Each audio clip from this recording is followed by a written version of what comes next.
श्रुतिस्मृतिपुराणानाम् आलयं करुणालयं नमामि भगवत्पादं शङ्करं लोकशङ्करं शङ्करं शङ्कराचार्यं केशवं बादरायणं सूत्रभाष्यकृतो वन्दे भगवन्तौ पुनः पुनः ईश्वरो गुरुरात्मेति मूर्तिभेदविभागिने व्योमवद्व्याप्तदेहाय दक्षिणामूर्तये नमः।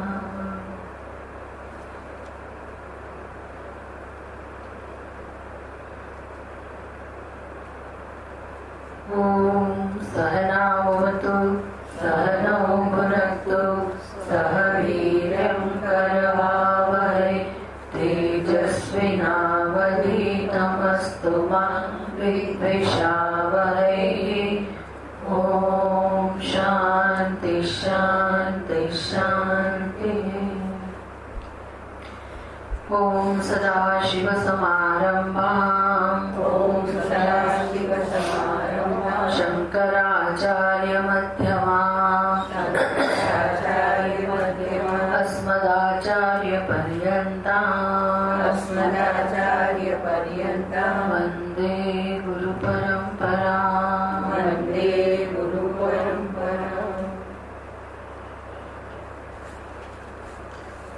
चौथा मंत्र है स प्राणमसृजत 170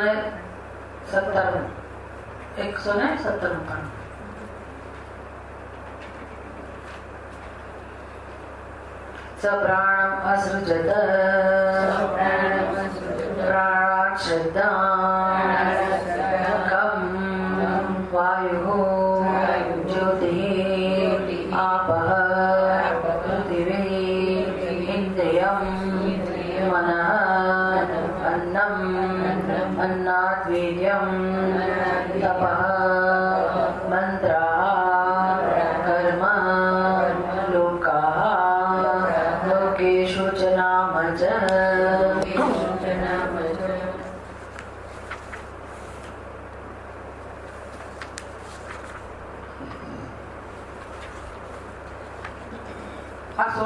षोडशः कलशः पुरुषः का 16 કળાઓ ધરાવનાર પરમાત્મા કોણ છે?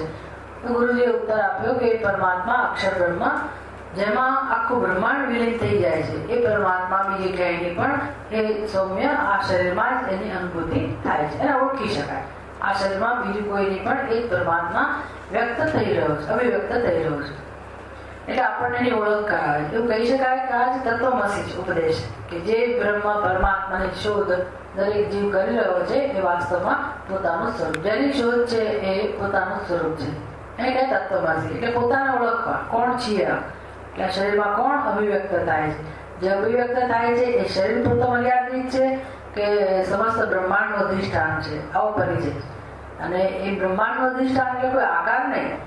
જેમ એક નાનકડું અલંકાર હોય અને પછી બીજું એક મોટું પાત્ર હોય, નાનકડું પાત્ર મોટું પાત્ર. એવું નથી કે જીવ નાનો અને પરમાત્મા એનાથી મોટો મહાન આકાર વાળો હોય. એટલે મહાનતા, પૂર્ણતા આ બધાને નામરૂપની સાથે સંબંધ નથી. હંમેશા નામરૂપ એ આત્મા કરતા જુદી વસ્તુ છે. આપણે જેની કલ્પના કરીએ છીએ એ કલ્પના નામરૂપથી જ થાય છે. એટલે આપણે આ હુંની કલ્પના છે અત્યારે હુંને નામરૂપ વાળા સમજીએ છીએ. એટલે એ નામ અને રૂપ શરીરનું સિદ્ધ નથી થતું. એવું નથી કે શરીરના નામરૂપ છે. હવે શરીરના નામરૂપ જેવું સિદ્ધ નથી થતું, જેમ કે ઘડો નામરૂપ સિદ્ધ થતું જ નથી. પહેલે દિવસથી આપણે લગાતાર આના વિશે ચર્ચા કરી છે કે આ ઘડો સિદ્ધ કરી બતાવો કે છે. તો ઘડો નામરૂપ સિદ્ધ થાય છે. નામરૂપ એટલે કોના નામરૂપ? કોના નામરૂપ કહે છે? એ જ શીખવાનું છે વેદાંતમાં. અને આપણે એ ચર્ચા કરી કે નામરૂપ કોઈના નથી. પંચમહાભૂતનું પણ નામરૂપ નથી. તમે ઘડાને બરાબર જાણ્યો, અત્યારે તમે એમ કહો કે ઘડો એટલે નામરૂપ, એવી વ્યાખ્યા થઈ. ધારો કે ઘડો એટલે નામરૂપ અનુભવાય છે, દેખાય છે, પણ એનું અસ્તિત્વ ક્યાં છે? માટીમાં છે નામરૂપનું અસ્તિત્વ? તો ક્યાં છે? તો કે મારી જીભ ઉપર છે. ખાલી હું એનું નામ લઈ શકું, ઉચ્ચારણ કરી શકું. એટલે નામરૂપ મારી જીભ ઉપર એટલે બોલી શકું. બોલી શકું એટલે બોલવાનું ક્યાંયથી પણ શક્ય થતું હોય તો એ બોલવું એટલે કોઈ નક્કર વસ્તુ નથી. બોલવાનું વાક્ય શેમાંથી? તો કે વિચારમાંથી ઉદ્ભવે છે. અને વિચાર શેમાંથી ઉદ્ભવે છે? જ્ઞાનમાંથી. એટલે છેવટે એ નામરૂપ માત્ર જ્ઞાનની જ અભિવ્યક્તિ છે. નામરૂપ તમે એવું કહો કે ભાઈ નામરૂપ મને આપી દો, માટી લઈ લો અને નામરૂપ આપી દો. જો નામરૂપ સત્ય હોય, પંચમહાભૂતના નામરૂપ હોય, ઘડાના નામરૂપ હોય, તો એમાંથી માટી લઈ લો, પંચમહાભૂત લઈ લો, તો એ નામરૂપ તમારી પાસે રહેવા જોઈએ ને? એ તો શક્ય જ નથી. એટલે નામરૂપ પંચભૂતની સાથે સંકળાયેલા છે એવું પણ ના કહી શકાય આમ તો. એટલે પંચમહાભૂતને તો શું કહેવું? પંચમહાભૂતને પણ હવે તમારે એની વ્યાખ્યા બદલવી પડે કે એને પણ શું કહેવાય. ચાલો આટલું બધું અઘરું તમને નહીં પૂછું, પણ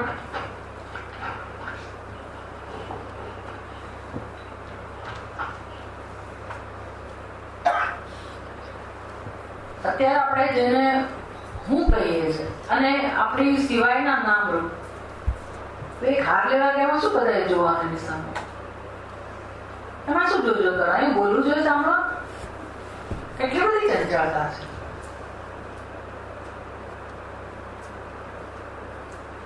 એ આવી જ્યાં સુધી બેસે નહીં ત્યાં સુધી બધાને શાંતિ નહીં.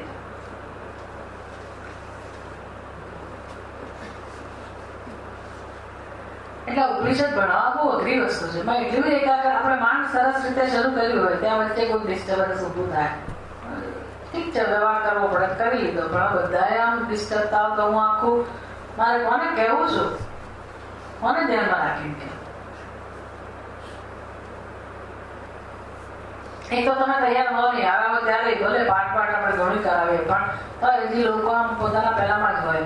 એટલે આમ જાણે કે હું નવું કહેવાની હોય, વિચિત્ર કહેવાની હોય, એવું આપણે પહેલેથી જ આમ તૈયાર હોઈએ થોડુંક અમારી સાથે એકાકાર થાય એવું તો હોતું જ નથી. એટલે મારે એક તો બધાને ધીરે ધીરે એમાં એ કરવા પડે, ટ્યુન કરવા પડે. એ બધી તો માથાકૂટ ચાલતી જ હોય શરૂઆતમાં. અને હવે ગંભીર વિષય મંત્રનો વેદાંતના લોકો એટલું હળવું લે છે ને, હળવું લેવાય પણ એમાં એવો નહીં કે તમે સાવ એને છીછરું કે નકામું ગણો, કે આપણા વ્યવહારની સાથે સાથે એને તમે આમ એને પણ એવો જ એક પ્રવૃત્તિ ગણો. અને કોઈ ગંભીરતા બતાવો જ નહીં એવું આ વેદાંત નથી, એવું જ્ઞાન નથી. એટલે આ તો બધું શું કરીએ, જેવા છીએ આપણે એની સાથે આપણે ચિંતન કરવાનું છે. એટલે છૂટકો જ નથી, પણ આપણે જાણવું જોઈએ કે ક્યાં સુધીનું આપણે અંદરની તૈયારી કરવાની છે આ સમજવા માટે.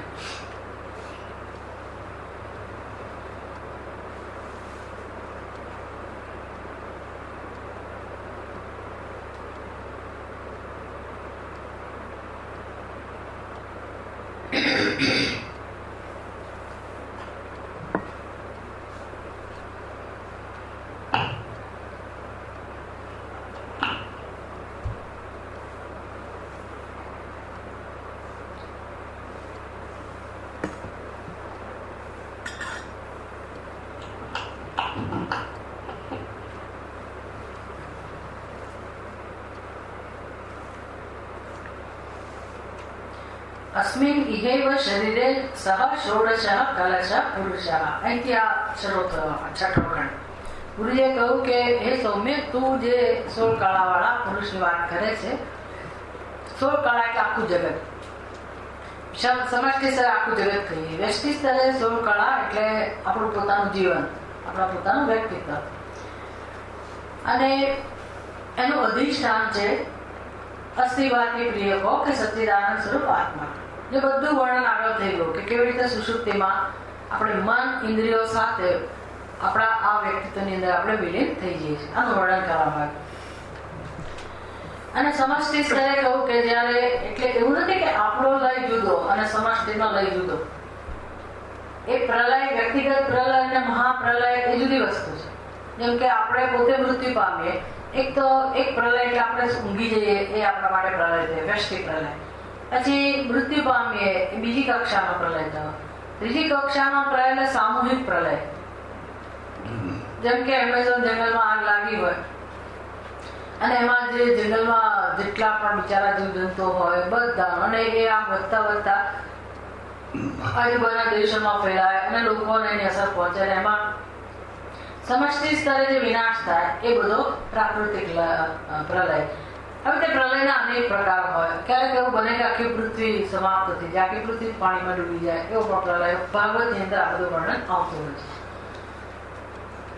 એ જુદા જુદા પ્રલય આપણે સમજી શકીએ. પણ અહીંયા જે લયની વાત કરવામાં આવી એ આપણો વ્યષ્ટિ સ્તરનો લય અને સામૂહિક લય, એવા બે લયની વાત નથી કરી.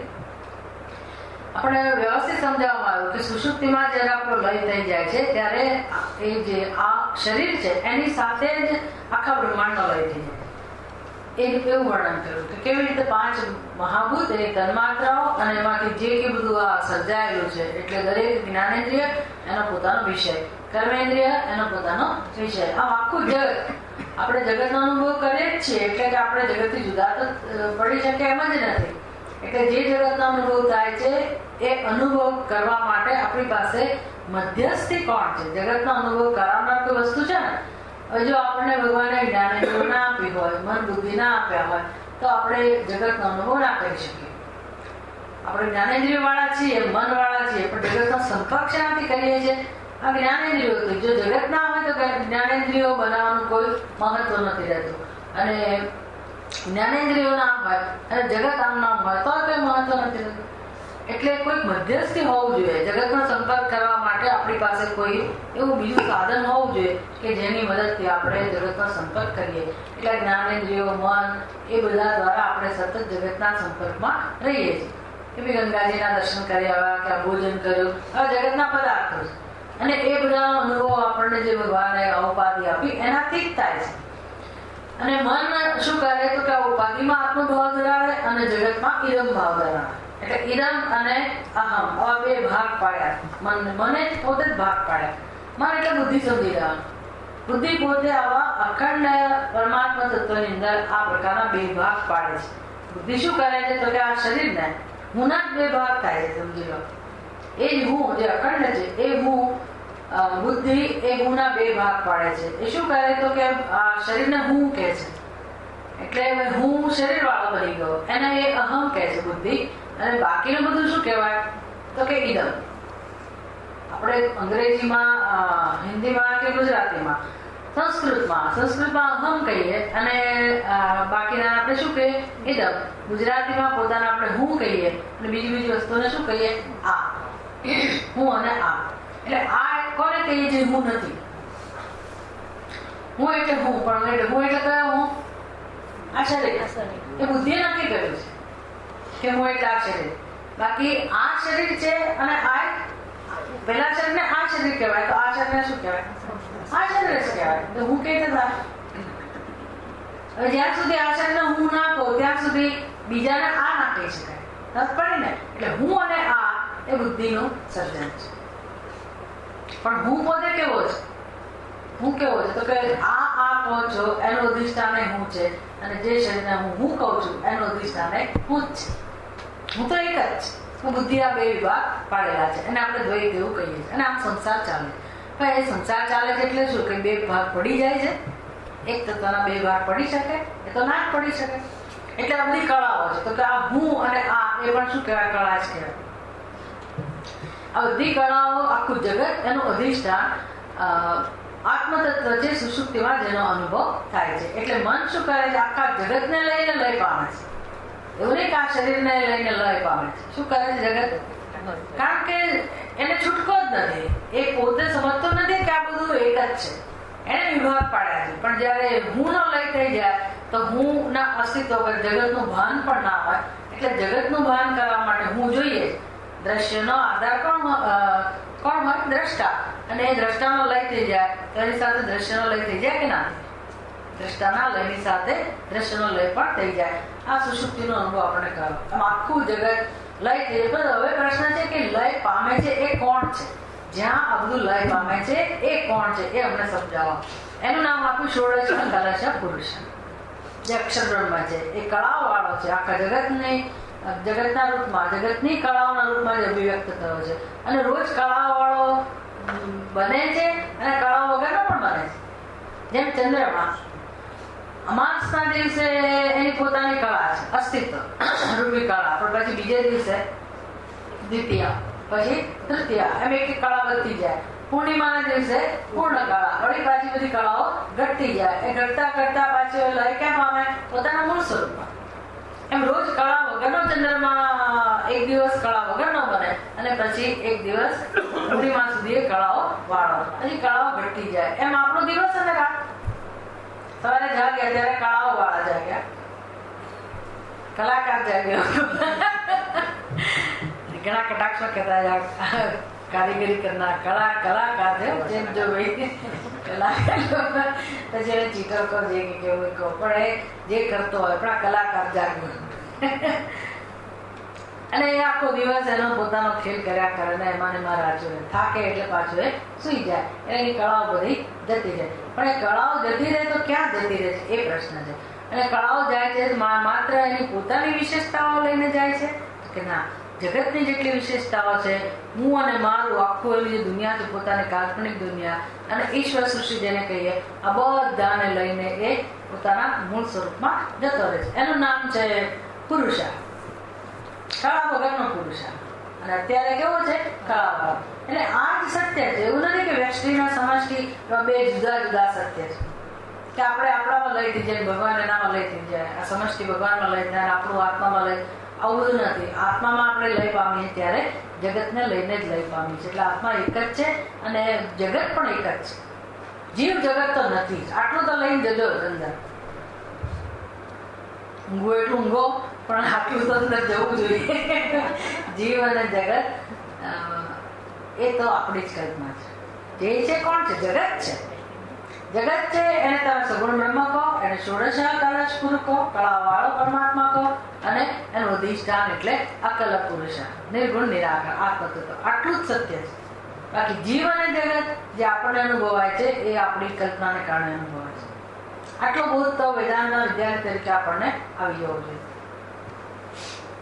એટલે એ બધાનો ઉત્તર આપી રહ્યા છે કે હે શરીર, આ શરીરમાં એ પરમાત્મા છે. એટલે તું જો પરમાત્માને શોધતો જ હોય અને શોધે જ છે, બધા શોધે જ છે. જે આગળના મંત્રમાં આપણે સમજીએ, 5મા મંત્રમાં. પણ કળાઓની ઉત્પત્તિ બતાવો ને તો પછી લય તમને ખબર પડે કે ઉત્પત્તિ જ્યાંથી થઈ હોય તો લય ક્યાં થાય? ત્યાં થાય, ખરું ને? એટલે કોણ જાગે છે અને કોણ સુઈ જાય છે એ તમે જાણી લો એટલે હું કોણ છું સમજાય છે કે એ જાગ્યો એ શેમાંથી જાગ્યો અને સુઈ જાય છે તો ક્યાં જાય છે એ જાણી લો તો આપણું સત્ય શું હોય? એ જ હોય. અને તમે જાગ્યા, એમાંથી જાગ્યા એટલે જુદા પડી ગયા, જુદા પડી ગયા અને પાછા ઊંઘી જાઓ તો ત્યારે તમે એક સ્વરૂપમાં ભળી ગયા. પણ જાગ્યા ત્યારે શેમાંથી જાગો? એમાંથી જ જાગો, પણ જુદા પડી ના જાગો. જાગવાની રીત કેવી હોય? સોનામાંથી અલંકાર બન્યું એટલે માની લો કે અલંકાર જાગ્યું તો જાગ્યું તો સોનું લઈને જ જાગે ને. એમ આપણે જાગીએ ત્યારે આપણા આત્મ સ્વરૂપ સાથે જ જાગીએ ને, કે તેને મૂકી દો તમે સુષુપ્તિમાં. એ તો આરામ કરતી વખતે એનો અનુભવ કરવાનો, સુખનો અનુભવ સુષુપ્તિમાં કરીએ ત્યારે આપણે સ્વિચ ઓન કરીશું અને આત્માનો અનુભવ કરીશું. આવું કશું નથી. એટલે એક જ તત્વ જાણે કે જાગ્યું. જાગે તો એ શું હોય? પોતે તો હોય, પોતાને હવે જુદો સમજે. પોતે નામ વગર રૂપ વગરનો છે પણ સમજે છે શું? નામ રૂપ વાળો. આટલું જ. પણ નામરૂપ છે શું એ આપણે સમજવાનું. નામરૂપ શું વસ્તુ છે? નામરૂપ ખરેખર કશાના કોઈનો ધર્મ છે કે ક્યાંય નામરૂપ વાળી કોઈ વસ્તુ સિદ્ધ થતી નથી. અને નામરૂપને શું કહ્યું તો કે વાણી ઉપર સિદ્ધ થાય છે. એને કહેવાય વિકારો નામધેયમ. આ વિકાર એટલે હું માત્ર એનો ઉપયોગ કરી શકું પણ ખરેખર કોઈ નામરૂપ વાળી વસ્તુ બહાર સિદ્ધ થતી નથી. આવું છે. જયારે સમજાય ત્યારે, જે જન્મમાં સમજાય ત્યારે, પણ આટલું જ સમજવાનું છે કે ઘણો નામરૂપ વાળો છે પણ ઘણો નામરૂપ માટીના સિદ્ધ થતા નથી. અને કોણ સિદ્ધ થાય છે? માટીમાં. નામરૂપ સિદ્ધ નથી થતા. પહેલા દિવસે સમજાવતો ને, હવે હું સમજાવું તો મારે બીજા 10 દિવસમાં રહેવું પડે. જો આજે હું ફરી સમજાવવા બેસું ને તો બીજા 10 દિવસ આખું ઉપનિષદ, કારણ કે ઉપનિષદની પ્રાથમિકતા પ્રથમ વર્ગ જ આપણે એના શરૂ કરે કે ઘડો કેવી રીતે સાબિત થતો નથી કાર્યકારણી પ્રક્રિયા દ્વારા. અને ઉપનિષદ ને જ સમજાવું છું. એટલે ભલે કરોડો વાર તમે એના વિશે ચિંતન કરો, પણ આ સમજીશું તો જ આખી જગતની વાત સમજાશે, જગતનું રહસ્ય સમજાશે. અને નિર્ણય થાય કે ઘડો નામ રૂપ ઘડાના નથી, એટલે ઘડો જ નથી. એવું થાય ને, ઘડો પોતે નામ અને ઘોડે પોતે રૂપ એ છે જ નહીં. અને કોણ છે?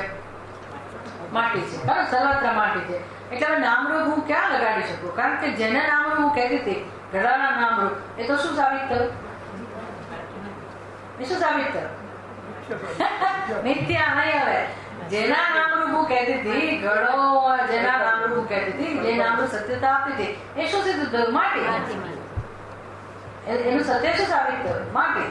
તમે અમુક દ્રષ્ટિથી વિચારતા હો, પણ હું જે તમને પૂછું તો એ જે પહેલા મેં તમને કહ્યું એના આધારે તમે તમારી પહેલામાં જતા હોય ચિંતનની પ્રક્રિયા એ ખોટી નથી, પણ હું જ્યારે જે રેફરન્સમાં પૂછતી હો એના આધારે તમે પેલા જવાબ એની રીતે સાચા છે, ખોટા નથી. પણ આપણે એવું સાબિત કર્યું કે ભાઈ આપણે આને ઘડો કહેતા હતા, ઘડો એટલે નામરૂપ, પણ આપણે જ્યારે એનું વિશ્લેષણ કર્યું ત્યાં શું સાબિત થયું? માટી. સત્ય શું સાબિત? સત્યમાં રસ છે. ખરેખર આપણે મિથ્યામાં રસ નથી, આપણે શેમાં રસ છે? સત્યમાં. તો સત્ય શું હાથમાં આવ્યું? માટી. એટલે નામરૂપ માટીના છે એવું નહીં. નામરૂપ એટલે જ ઘડો, પણ એ ઘડો એટલે માત્ર નામરૂપ જ, પણ એનું કોઈ જ નક્કરતા નથી. ઘડાનું ક્યાંય અસ્તિત્વ નથી. સમજ પડે? ઘડાનું ક્યાંય અસ્તિત્વ જ નથી. ખાલી તમે નામ અને રૂપ, નામ અને રૂપ તો હું બોલું છું, રૂપ ખાલી દેખાય છે, પણ માટી દેખાય જ છે ને. પછી કહેવું પડે કે તો દેખાય છે તો માટી સાચી કે ઘડો સાચો? નક્કી કરવું પડે. તો કે 3 અવસ્થામાં જે હોય એ સાચું. એનું પાછો એક નિયમ હોય છે ને કે આડેધડ તમે એમ ના કહી શકો કે માટી જ સાચી. તમારે સાબિત કરવી બતાવવું પડે કે ભાઈ સત્ય કોને કહેવાય. પહેલા મને વ્યાખ્યા કહો કે સત્ય હું પછી કહીશ, કોણ સત્ય છે પછી કહીશ, પણ સત્ય એટલે શું એ મને સમજાવો. તો સત્યની વ્યાખ્યા છે. શું વ્યાખ્યા? જે બદલાય નહીં, ક્યારેય ના બદલાય, જે 3 કાળમાં સમાન હોય એને આપણે સત્ય એવું કહીએ છીએ. તો આ ઘડાના સંદર્ભમાં કઈ વસ્તુ એવી છે કે જે 3 કાળમાં? માટી. એટલે ઘડો જન્મે છે, જન્મ્યા પહેલા નહોતો, ફૂટી જાય પછી નથી. એટલે ઘડાને આપણે સત્ય માનતા હતા, પણ હવે એને સત્ય કહેવાય નહીં. તો ઘડાને શું કહેવું? તો કે બસ તમે શબ્દનો ઉપયોગ કરી શકો. અને ઘડાને કહેવું હોય તો મિથ્યા કહી શકો, પણ ઘડો ખરેખર બહાર અસ્તિત્વ ધરાવતો નથી. પાછું બધું યાદ રાખવાનું, કયો ઘડો અસ્તિત્વ ધરાવતો નથી? અસ્તિત્વ દેખાય છે છતાં અસ્તિત્વ ધરાવતો, એના મિથ્યા. પેલું મિથ્યા વ્યવહારમાં વપરાય છે ને, કેવું હોય? દેખાય પણ નહીં. માથા ઉપરના શીંગડા મિથ્યા છે, પણ દેખાય કોઈ દિવસ? પુષ્પ, આકાશનું પુષ્પ. તમે શબ્દો વાપરી શકો, પણ ખરેખર તમે કઈ જોઈ શકો? જોવા ના મળે. એટલે એ મિથ્યા જુદી વસ્તુ છે. જ્યારે આ તો કેવું રાત દિવસ એની સાથે કામ લેવાનું, એ ઉપયોગી પણ હોય, એ સુંદર પણ હોય, સાચું જણાતું પણ હોય, છતાંય એનામાં કોઈ સત્તા ના, એની પોતાની સ્વતંત્ર સત્તા ના, સ્વતંત્ર અસ્તિત્વ ના. અને એ કોના આધારે દેખાતો હોય?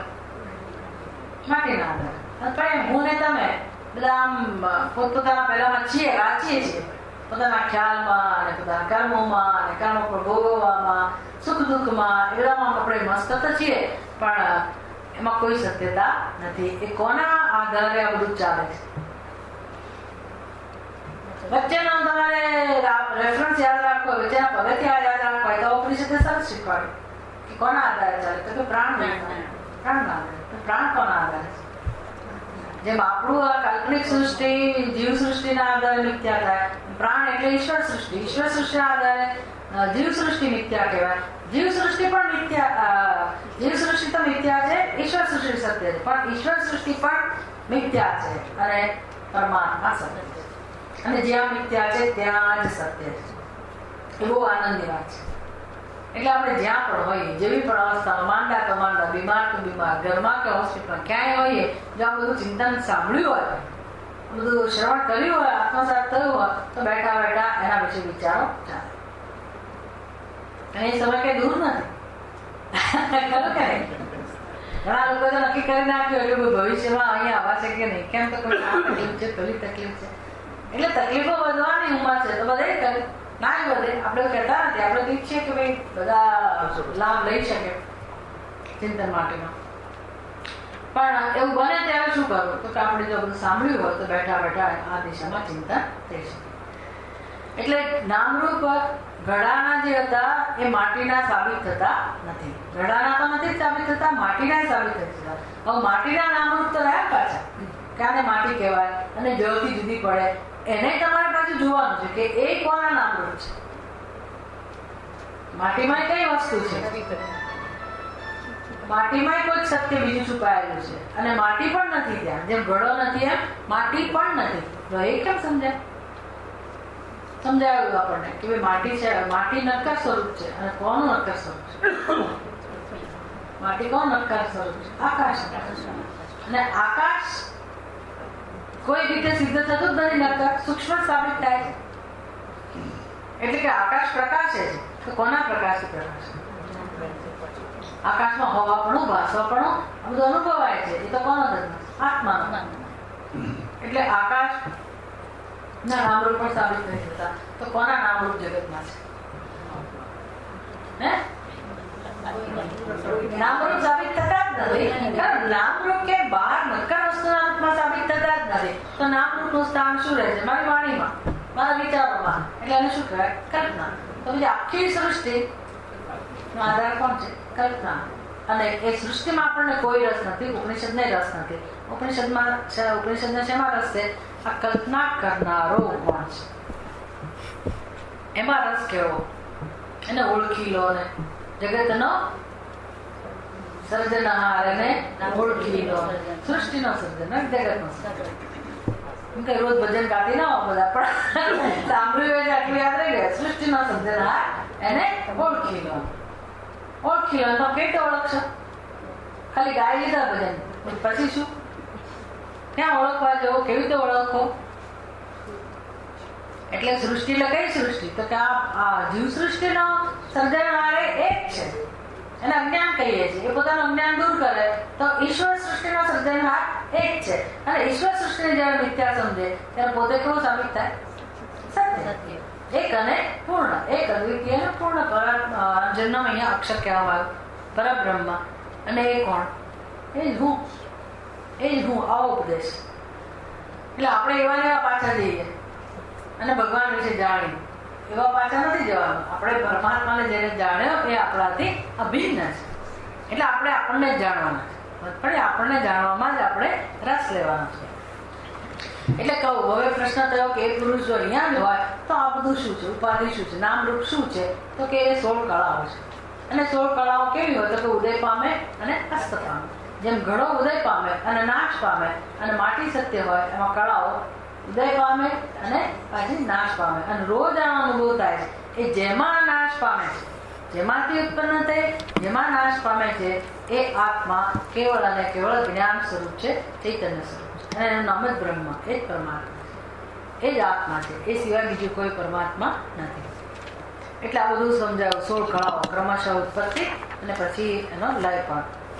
હવે જે લય થાય છે, હવે તમે વ્યષ્ટિ સમષ્ટિ બધાનો લય સમજી લો. બધાનો લય ક્યાંક થતો જ હોવો જોઈએ. એ લય જ્યાં થાય છે એ તત્વ કેવું છે?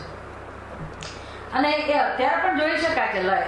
ખાલી આપણા વ્યક્તિગત જીવનમાં જ નહીં, બહાર પણ એ લય જોવા મળે. મહાત્માઓ દ્રષ્ટાંત આપે કે કેમ પથ્થરનું ઢીફું ફેંકો હવામાં તો એ ક્યાં જાય? નીચે આવે. વૈજ્ઞાનિક લોકો શું કહે છે? કેમ નીચે આવે? ગુરુત્વાકર્ષણ. શાસ્ત્ર શું કહે છે ખબર? કેમ નીચે આવે? તો કે શાનું બનેલું છે? જ્યાં બનેલું હોય ત્યાં જાય. એ ધ્યાનમાં રાખીને આ બીજો એની પછીનો મંત્ર છે. સયત્રાયમાનદ્ય ચંદ્રમાના સમુદ્રાયણા સમુદ્રમ પ્રાપ્ય અસ્તં ગચ્છન્તિ વિદ્યેતે તાસાં નામરૂપે સમુદ્ર ઇત્યેવં પ્રોચ્યતે एवमेवस्य परिद्रष्टुः इमाः 16 कलाः पुरुषायणाः पुरुषं प्राप्य अस्तं गच्छन्ति विद्येते यासां नामरूपे पुरुष इत्येवं प्रोच्यते એષઃ અકલઃ અમૃતઃ ભવતિ તદેષ શ્લોકઃ.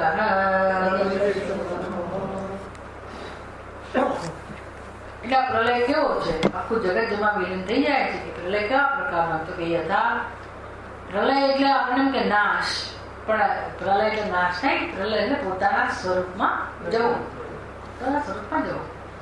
રોજ સુષુપ્તિમાં આપણે પરમાત્મામાં જઈએ છીએ એટલે આનંદ છે. તો મૃત્યુમાં શું થતું હશે? ક્યાં જતા હશું? પરમાત્મામાં ભણવાનું ગમે કે ના? પરમાત્મા શરણ્ય છે ને, એમાં આપણે સુષુપ્તિમાં એટલે આનંદ આવે છે કે પરમાત્મામાં આપણે પૂરેપૂરું આપણું સમર્પણ કરી દઈએ છીએ. તો મૃત્યુ એટલે પણ શું? પૂરેપૂરું સમર્પણ. મૃત્યુ કોઈ દુઃખની વસ્તુ નથી.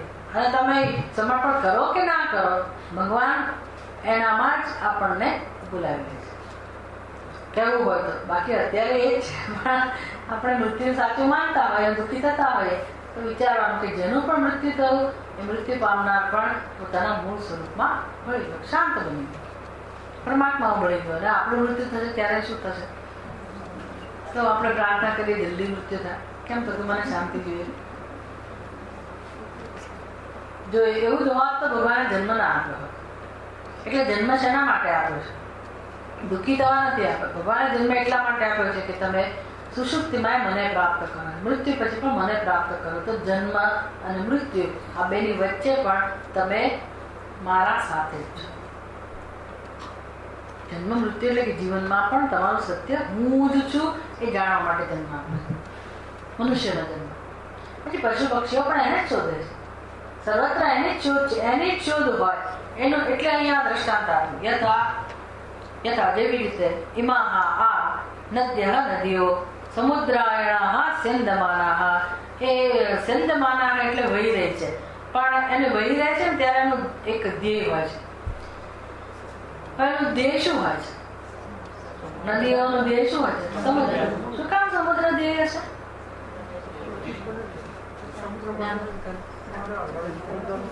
કારણ કે ઉત્પન્ન શેમાંથી થઈ છે? સમુદ્ર. એ પ્રક્રિયા આપણે જાણીએ છીએ કે સૂર્ય તપે, એનામાંથી જે વાદળા બને, બાષ્પીભવન થાય પાણીનું, એ પાણી બધું વાદળા બને, અને વાદળા બન્યા એટલે જાણે કે સમુદ્રથી છૂટું પડી ગયું. વાદળા એટલે શું? સમુદ્રમાંથી છૂટા પડી ગયા. હવે એની શું સ્થિતિ હોય તો કે બેચેની. હવે એનો અંત ક્યારે આવે? એ ઈચ્છે, અંત ઈચ્છે.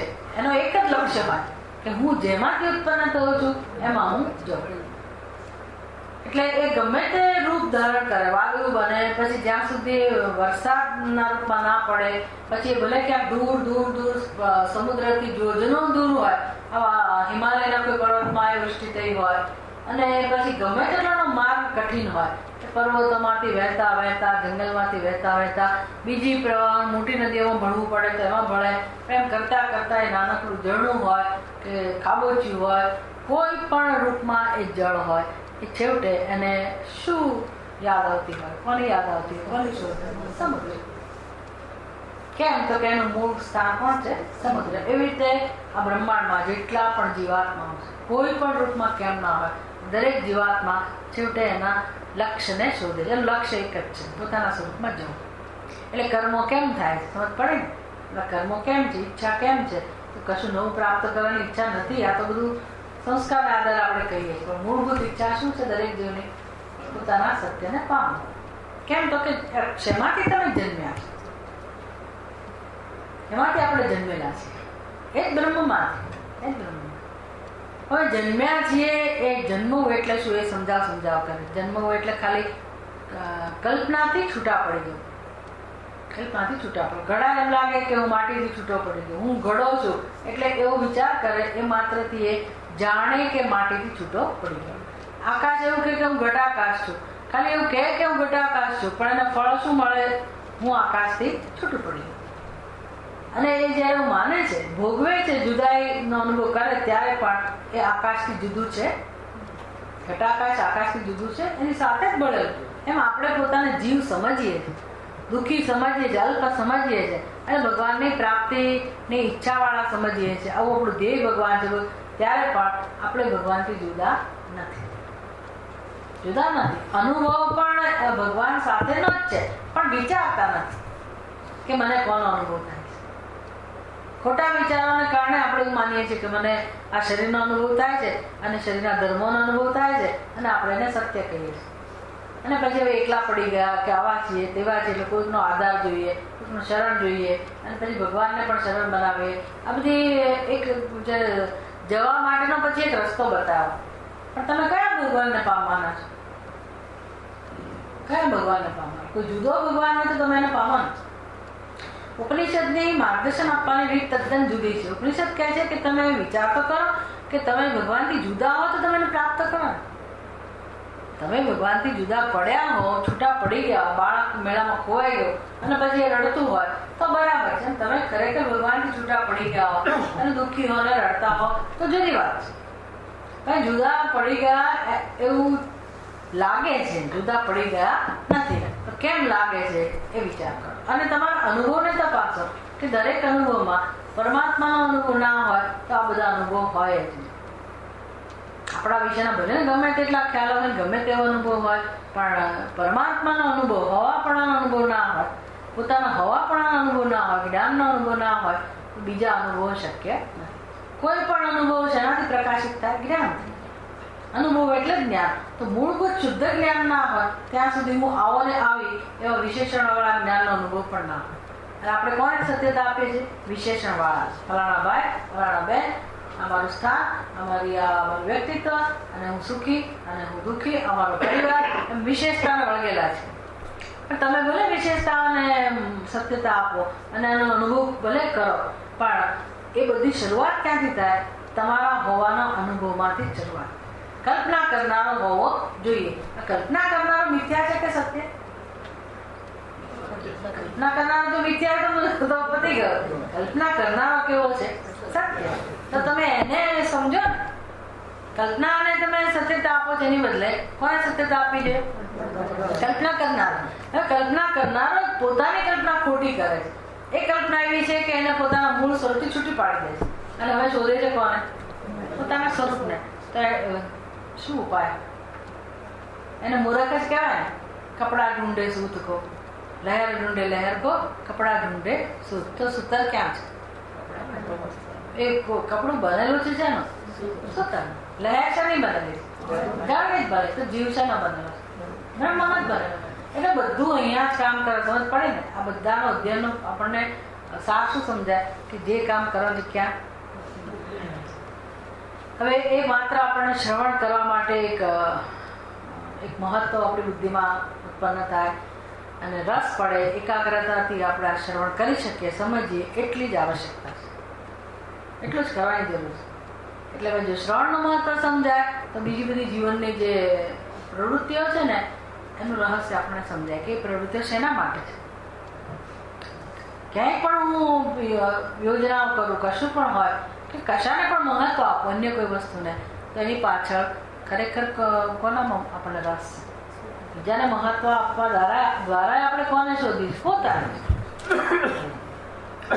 શોધીએ છીએ. એટલે હવે એ જ ખોટું છે એ સમજાતું નથી. એટલે હાડકું ચૂસ કરે પેલું કૂતરું. આપણને શું આવે કે કેવું હાડકું ચૂસે છે અને એ છોડતું નથી હાડકું. કેમ? એને શું લાગે છે? રસ મળે છે. અને આપણે એના પર હસીએ છીએ. જો તમને ખબર હોય આપણે કેમ હસીએ છીએ?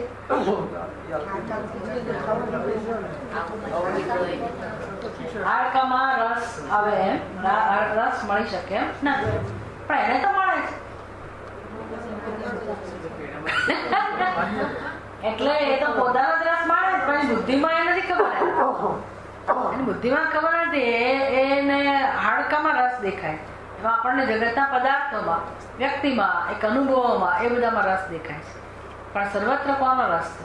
અને કોણ રસ જે મળે છે ત્યારે આનંદની વૃત્તિ ક્યાંથી જન્મે? ત્યાંથી જન્મે છે, પોતાનામાં જ જન્મે. પણ હવે પોતાનામાં પોતે એટલે કોણ? એના માટે આદર હોય, એને સમજવાની તૈયારી હોય તો પછી રસ પડે. પોતાનો તિરસ્કાર થઈ જ ગયો છે કે હું તો દુઃખી જ છું, એટલે પોતાનામાં રસ ના પડે, સ્વાભાવિક છે. પણ જે જન્મમાં રસ પડે અને આપણે એ બધું વિચારતા થઈએ ત્યારે સમજાશે કે આખી જિંદગી જન્મો જન્મથી ભટક્યા એ પોતાના સ્વરૂપને જ આપણે શોધતા. એવમેવ અસ્ય પરિદ્રષ્ટુઃ.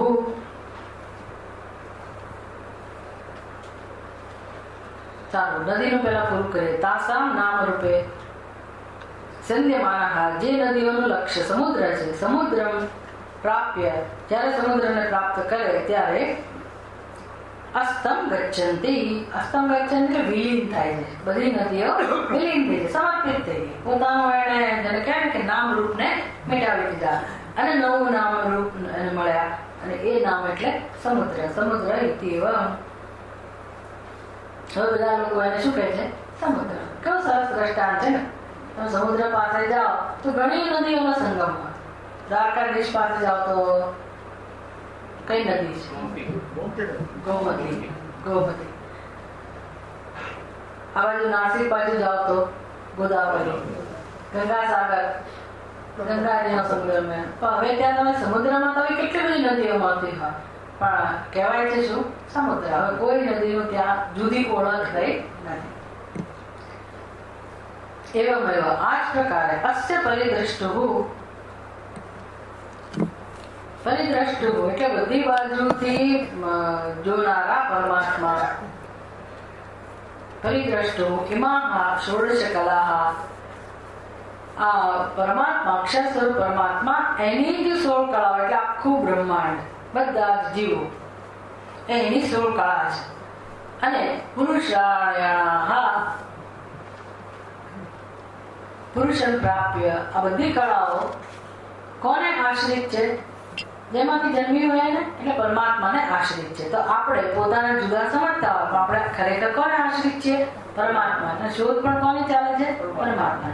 જ્યારે આપણે આ પરમાત્માને જાણી લઈએ ત્યારે, અને એ જાણવાનો સમય ભગવાને જે બનાવ્યો છે સુષુપ્તિ અથવા પ્રલય, મૃત્યુ, અને બાકી આપણે જે પ્રયત્નપૂર્વક જાણીએ એને શું કહેવાય? જ્ઞાન. જ્ઞાનથી તમે તમારા એ આધારને જાણો. એમ ત્યારે શું પ્રક્રિયા બને? શું ઘટના બનતી હશે? જ્યારે પરમાત્મામાં આપણે વિલીન થઈ જઈએ ત્યારે શું ઘટના બને? તો કે નદીએ જેમ પોતાના નામરૂપનો ત્યાગ કરી દીધો, સમુદ્ર બની ગઈ, ત્યાગ થઈ જાય છે. નદીએ ત્યાગ કરવો પડતો નથી. જેવી સમુદ્રને પ્રાપ્ત કરે એટલે નદીનું સ્વતંત્ર જે અસ્તિત્વ હતું એ વિલય પામે અને નામરૂપનો ત્યાગ થઈ જાય. એવી રીતે દરેક જીવાત્મા પરમાત્માને પ્રાપ્ત કરે ત્યારે પોતાના જીવત્વનો ત્યાગ થઈ જાય, નામરૂપનો ત્યાગ થઈ જાય. એને કહેવાય પુરુષાયણાઃ ગચ્છન્તિ. અસ્તમ ગચ્છન્તિ. પુરુષમ પ્રાપ્ય અસ્તમ ગચ્છન્તિ. તથા આસામ નામ રૂપે. આસામ એટલે 16 કળાઓ જે જુદા નામરૂપ છે તે વિદ્યતે. વિદ્યતે એટલે નાશ પામે છે. તે તો અનુભવ છે આપણો. સુષુપ્તિમાં બધી કળાઓ નાશ પામે. કળાઓ નાશ પામે એટલે શું? આપણી બધી વિશેષતાઓ. એટલે સુખ દુઃખ પણ વિશેષતા કહેવાય. આપણા અનુભવો પણ શું કહેવાય? વિશેષતા. આપણે જેને પોતાનું જીવન કહીએ છીએ એ જીવન વિશેષતાઓથી, વિશેષ અનુભવોથી, વિશેષ લાગણીઓથી બનેલું છે. આ બધું વિલીન થઈ જાય. ક્યાં? સુષુપ્તિમાં. તો પ્રલયમાં શું થતું હશે? બધું વિલીન થઈ જાય. વિલીન થઈ જાય પણ તમે પોતે વિલીન નથી થતા. કોણ વિલય પામે છે? કળાઓ. અને તમે શું બની જાઓ છો? તમે શું કહેવાઓ છો? પરમાત્મા. એટલે કે છે આ માણસ સૂઈ ગયો છે, ઘસઘસાટ સૂઈ ગયો છે. ઘણી વાર એવું કહેવાય છે કે એ પરમાત્મામય બની ગયો એટલે આપણે તેમ કહેવત છે કે સુતેલા માણસને ઓળંગાય નહીં અથવા સુતેલા માણસને જગાડાય નહીં. કારણ કે અમૃત સ્વરૂપ બની ગયો એ વખતે. અનુભવ શાનો કરે? એને ખબર નથી પણ એ કોનો અનુભવ કરે છે? પરમાત્માનો. અને પરમાત્માનો અનુભવ ક્યારે કરી શકે છે? તો કે આ પોતાના જાગ્રત અવસ્થાની વિશેષતાઓ, સ્વપ્ન અવસ્થાની વિશેષતાઓ બધાનો ત્યાગ થઈ જાય ત્યારે. અને અત્યારે આપણે શું શીખી રહ્યા છીએ? ત્યાગ કેમ કરવો? પહેલો ત્યાગ અનાયાસે થઈ જાય છે ભગવાનની વ્યવસ્થાથી. અને જ્ઞાન એટલે શું? આપણે બુદ્ધિપૂર્વક પોતાની જે વિશેષતાઓ છે એને અધ્યારોપ સમજી અને આપણે એમાંથી મુક્ત થઈએ, અધ્યારોપ વગરના બનીએ. નિર્વિશેષ બ્રહ્મને, નિર્ગુણ નિરાકાર જે ચૈતન્ય સ્વરૂપ છે, જ્ઞાન સ્વરૂપ છે, એ આત્મ સ્વરૂપે અનુભવાય જ રહ્યું છે. એને એના પર કોઈ વિશેષણની કે કોઈ આરોપની આવશ્યકતા નથી. અજ્ઞાન, અવજ્ઞાન તદ બ્રહ્મ અહમસ્. મનોબુદ્ધિ અહંકાર ચિત્તાની નાહમ ન ચ વ્યોમ ભૂમિ ન તેજો ન વાયુ ન ચ શ્રોત્ર જીવે ન ચ ઘ્રાણને. આ બધું નથી, એના કળાઓને છોડવી, વિશેષતાઓને છોડવી. તો હું કોણ છું? પછી જે અનુભવાય એનું હું અનુકથન કરું છું. હું કહેતી નથી કે હું ચિદાનંદ રૂપા શિવોહમ, કારણ કે અનુભવાય છે. હવે અનુભવાય છે કોણ? શિવ. ચિદાનંદ રૂપા શિવોહમ એ અનુભવ છે, એનું હું માત્ર અનુસરણ કરીને અનુકથન કરું છું. આટલું જ. મારે કહેવાની જરૂર ના પડે કે આપણી કળાઓ ત્યાગ કર્યા પછી શિવ બની જાઓ. શિવ છીએ જ, કળાઓ છે ત્યારે શિવ જ છીએ, પણ કોને સત્યતા આપીએ છીએ? વિશેષતાઓમાંથી સત્ય બુદ્ધિ હટાવી, કળા ભલે નહીં પણ એમાંથી સત્ય બુદ્ધિ હટાવી કે હું આ છું એ ખ્યાલ દૂર કરો. પછી જે બચે, જે અનુભવ બચે એ શુદ્ધ હોય, એક હોય, અદ્વિતીય, પૂર્ણ હોય, એ જ્ઞાનનો જ અનુભવ હોય, એ નામ શિવ. તત્વમસી એને કે આપણે ચિદાનંદ રૂપા શિવોહમ શિવોહમ. તો શું આવું જાણીએ એટલે આપણે બીજા કરતા કોઈ વિશેષ જ્ઞાન વાળા બની જઈએ? આપણને સમજાય કે આપણું સત્ય શિવ છે, બીજાનું સત્ય પણ શિવ છે, પણ એને એનો લાભ મળતો નથી. કેમ? જાણતા નથી કે જાણવા માંગતા નથી. જે કે કારણ શું કરી શકો તમે? અને નહીં જાણીને ચલો હવે શું મોટી વાત છે, તમે જાણી લીધું, અમે નહીં જાણીએ, તમે શું અમારે શું ગુમાવવાનું? પણ આ નહીં જાણવાથી જ બધું દુઃખ છે. એવું નથી કે તમે ન જાણો એટલે તમને આ ખાલી એનો લાભ ના મળે. ઉપરથી શું મળે? ન જાણવા શું મળે? દુઃખ. અને એ તમે કઈ દુઃખ સહન કરીને બેસી રહેવા નથી, કર્યા કરશો, કઈક દુઃખ દૂર કરવા કંઈક ને કંઈક કર્યા કરશો, કઈ કોઈકની પાસે માંગણી કર્યા કરશો કે તમે કે મદદ કેમ નથી કરતા, મારો કેમ તિરસ્કાર કરો, મને આમ કરો, મને તેમ કરો, અને તે પ્રાર્થના ચાલુ રાખશો. બીજું જ્ઞાન એટલે શું? તો કે તમારી બધી પ્રવસ્થામાંથી તમને મુક્તિ મળે. તમે તમારા સ્વરૂપને જાણી લો, ચિદાનંદ રૂપા શિવોહમ શિવોહમ, તો બધા પ્રકારના પ્રયાસમાંથી મુક્તિ. અને તો જ આનંદ હોય જીવનમાં, તો જ આનંદ હોય. હવે જે ચિદાનંદ રૂપ શિવ શબ્દની વાત કરી, એને અહીંયા આ શ્લોકમાં શું કહેવામાં આવ્યું? એષ અકલહ. આ જે અનુભવ થાય છે સહજ રૂપે, એ જ કળા વગરનો પરમાત્મા છે. પરમાત્મા જ છે. પેલો કળા વાળો હતો, જાણે કે કળા બની હતી, પણ ખરેખર વાસ્તવમાં એ અકળ છે. એનું સાચું સ્વરૂપ નિર્ગુણ નિરાકાર છે. અમૃત એ જ અમર છે, એમાં મૃત્યુ નામની વસ્તુ નથી, અને એ જ પરમાત્મા છે. પરમાત્માથી જુદો નથી, એ જ પરમાત્મા છે. ભગવતી આ કહેવા માટેનો આ શ્લોક છે. ભાષ્ય કરવું જોઈએ આપણે.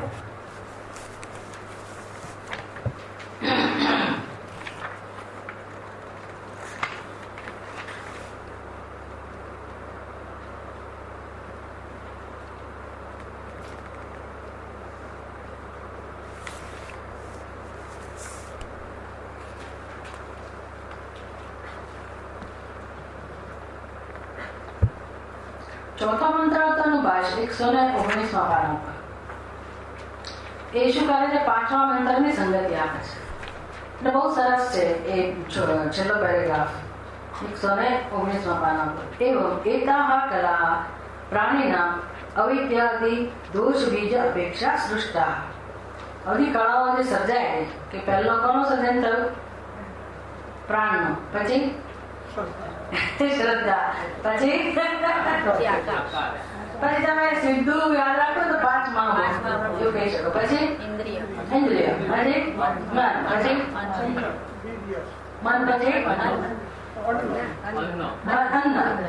અન્નમાંથી વિદ્યા, વૈદ્યમાંથી તપ, પછી મંત્ર. Very good. મંત્ર પછી કર્મ, પછી કર્મ ફળ લોક, અને પછી આહા. કેટલું ટૂંકમાં આપણને આખી કલ્પના આખી સૃષ્ટિ કેવું સર્જન છે. હવે આ જે અદભુત સર્જન જેનું કહ્યું, બહુ બુદ્ધિપૂર્વકનું સર્જન કહ્યું, શંકરાચાર્ય કહે છે એવમ એતાહ કલા. આ આમાં 16 થયા, ગણજો તમે. પ્રાણ ને બધું તમે કહો ને, એ બધું થઈને શું થાય? પ્રાણ એટલે પહેલી કળા, શ્રદ્ધા એટલે બીજી કળા, પછી 5 મહાભૂત એટલે સાક્ષાત,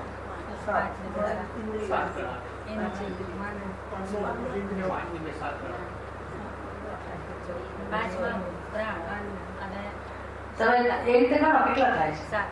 7 ના પ્રાણો વધો ને પછી ઇન્દ્રિય 8 પાંચ મહાભૂત ગણો આપેલી 2 કળા 7 ગણો પછી 10 ઇન્દ્રિયો 10 ઇન્દ્રિયો તો કેટલા થાય? 17 થઈ ગયું ને? એટલે એવી રીતે નહીં ગણવાનું. પહેલા પ્રાણ, પછી શ્રદ્ધા, પછી આ ગ્રુપ આખું એક કહેવાય 5 મહાભૂત. અથવા 5 મહાભૂત ને તમે 5 ગણો તો 7 થયા. તો ઇન્દ્રિયો છે એને એક જ સમજો, 10 ઇન્દ્રિયોનું ગ્રુપ એક જ સમજો તો કેટલું થાય? 11 કહો અથવા 8. પછી 8 કહો પછી મન, પછી અન્ન કેટલા થયા? 10. પછી વીર્ય, તપ, પછી અંતરા, પછી કર્મ અને કર્મફળ. નામ અને નામ 16 કળાઓ થઈ ગયા ને? એટલે ઇન્દ્રિયોનું એક જ ગ્રુપ સમજવાનું, 10 ઇન્દ્રિયોનું એક જ ગ્રુપ.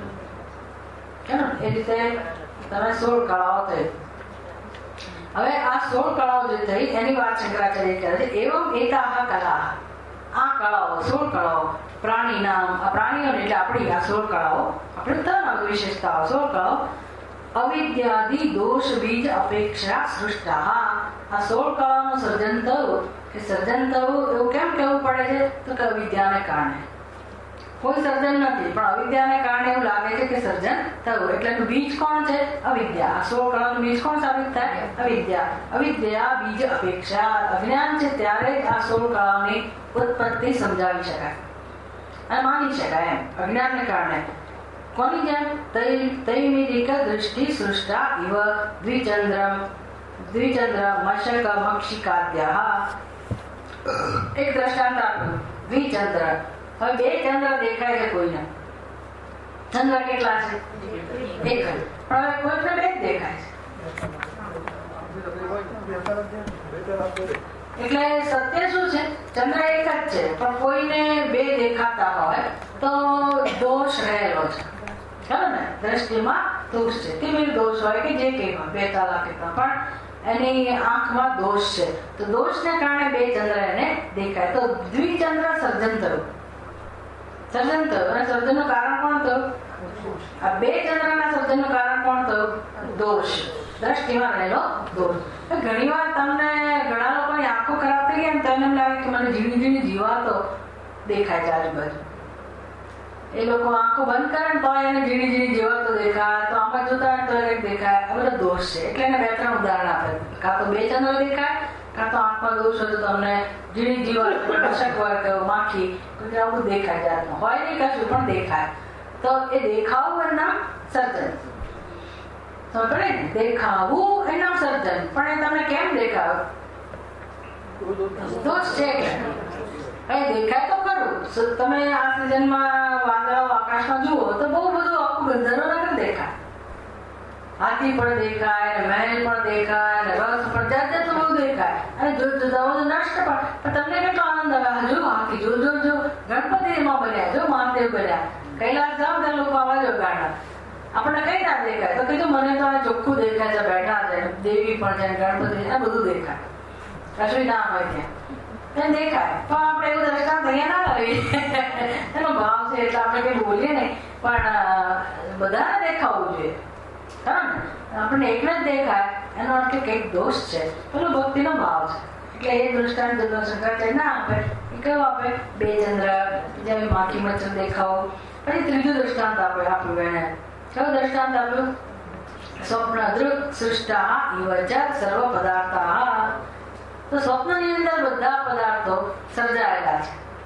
પણ કોના દ્વારા સર્જાયેલા? ભગવાન નથી સર્જ્યા. કોના દ્વારા? સ્વપ્ન દૃષ્ટા. ખરો ને? સ્વપ્ન દૃક સૃષ્ટા. કોણે સર્જ્યા? તો કે સ્વપ્ન જોનાર. હવે હું જે સ્વપ્ન જોતી હોય એના સર્જક તમે ના. જે સ્વપ્ન જોવે છે એ જ એનો સર્જક હોય ને. તો હવે સ્વપ્ન દ્રષ્ટા એ તમારું સત્ય છે? ના, હું સ્વપ્ન દ્રષ્ટા. તો એનો અર્થ કે મારું ખસી ગયું. કારણ કે અત્યારની મારી વાસ્તવિકતા છે જાગ્રત દ્રષ્ટા, એને હું સ્વીકારતી નથી. એટલે કેટલાક લોકો સ્વપ્ન દિવસે પણ સ્વપ્ન જોતા હોય. ચેક ચાલી આપણે જેને કહીએ તો એવા લોકો હોય. પણ સ્વપ્નની અંદર જે સ્વપ્ન જોનારો છે એ પણ સત્ય નથી. કે સત્ય છે? સ્વપ્ન જગત એ મિથ્યા છે અને સ્વપ્ન જોનારો છે મિથ્યા છે, પણ એનું અધિષ્ઠાન કોણ સ્વપ્ન દ્રષ્ટા બને એ સત્ય છે. નહીં પડે ને, પણ એ પોતાના સ્વપ્ન જોનારો કહે છે કે એનું સર્જન છે. એના સર્જનનું કારણ કોણ છે? જાગ્રત શરીર સાથેનું તાદાત્મ્ય નથી. એને કહેવાય હું જાગ્રત દ્રષ્ટા છું, એ અજ્ઞાન. અને એ બીજ છે, એ દોષ છે અને એ બીજ છે. શાનું બીજ છે? સ્વપ્નના સર્જન. એટલે આ બધા સર્જન કેવા સાબિત થયા? બે ચંદ્ર, આંખી વચ્ચે દેખાવા, સ્વપ્ન દેખાવું, આ બધા સર્જન છે. એ બધું સર્જનની પ્રક્રિયા તમે કહો કે આમાંથી આ સર્જાયું, ગમે તેટલું વર્ણન કરો, પણ એ સ્વપ્નનું સર્જન શામાંથી થયું? દોષમાંથી. દોષમાંથી. તેવી દોષ કહો, આંખની દ્રષ્ટિનો દોષ કહો, કે બુદ્ધિમાં જે કે આવરણ છવાયેલું એ કહો. ઇવ સર્વ પદાર્થ પુનઃ તસ્મિન એવ પુરુષે પ્રલીયતે હિત્વા નામ રૂપાદિ વિભાગમ હિત્વા નામ રૂપાદિ વિભાગમ હિત્વા. તમે સ્વપ્નની અંદર તો તમને જંગલ પર દેખાય, અનેક વૃક્ષો દેખાય, પ્રાણીઓ દેખાય, જળ દેખાય, ચેતન દેખાય, આ વિભાગ કહેવાય. પણ કોના એ નામરૂપના વિભાગ થાય ને, દરેક નામરૂપ બીજા નામરૂપ કરતા જુદું છે. હવે એ સ્વપ્ન સર્જાયું, અજ્ઞાનમાંથી સર્જાયું, અને ચાલો નષ્ટ થયું, તો શેમાં નષ્ટ થયું?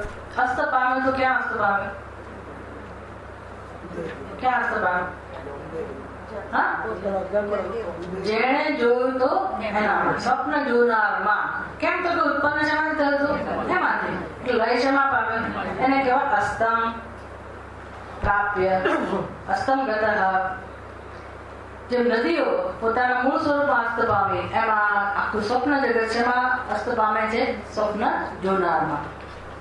પુનઃ તસ્મિન એવ પુરુષે પ્રલીયન્તે. બધા પોતાના નામ રૂપ, બધી વિવિધતાઓ છોડી અને આ જાગ્રત દ્રષ્ટામાં એ લય પામે. હવે જાગ્રત દ્રષ્ટામાં જે છે એ પણ શું છે?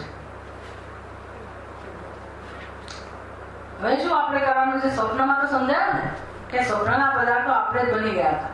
ત્યાં અનેક નામ રૂપ હતા, અનેક વિવિધતા હતી. આ બધું શેમાં લઈ પામ્યું? જાગ્રત દ્રષ્ટામાં. હવે જાગ્રત દ્રષ્ટા અત્યારે જેને નામરૂપ સમજે છે, પોતાને નામરૂપ વાળો સમજે છે, બીજાને પણ નામરૂપ અનુભવ કરે, દ્રષ્ટા દ્રશ્યનો જે ખેલ છે એ પણ સ્વપ્ન હોય અને એ પણ દોષમાંથી જ જન્મ હોય. કયા દોષમાંથી?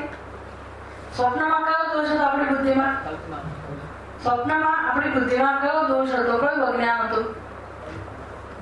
હું જાગ્રત દ્રષ્ટા છું એ મારું સત્ય હું ભૂલી ગઈ, એના અજ્ઞાન. ત્યાં મેં નવો હું સર્જ્યો, નવો હું સર્જાયો. સ્વપ્ન દ્રષ્ટાનું સર્જન થયું. સમજ પડી? એટલે સ્વપ્ન દ્રષ્ટાને હું સત્યતા આપતી હતી ને, જે હતો જ નહીં એને હું મારું સ્વરૂપ ગણતી હતી.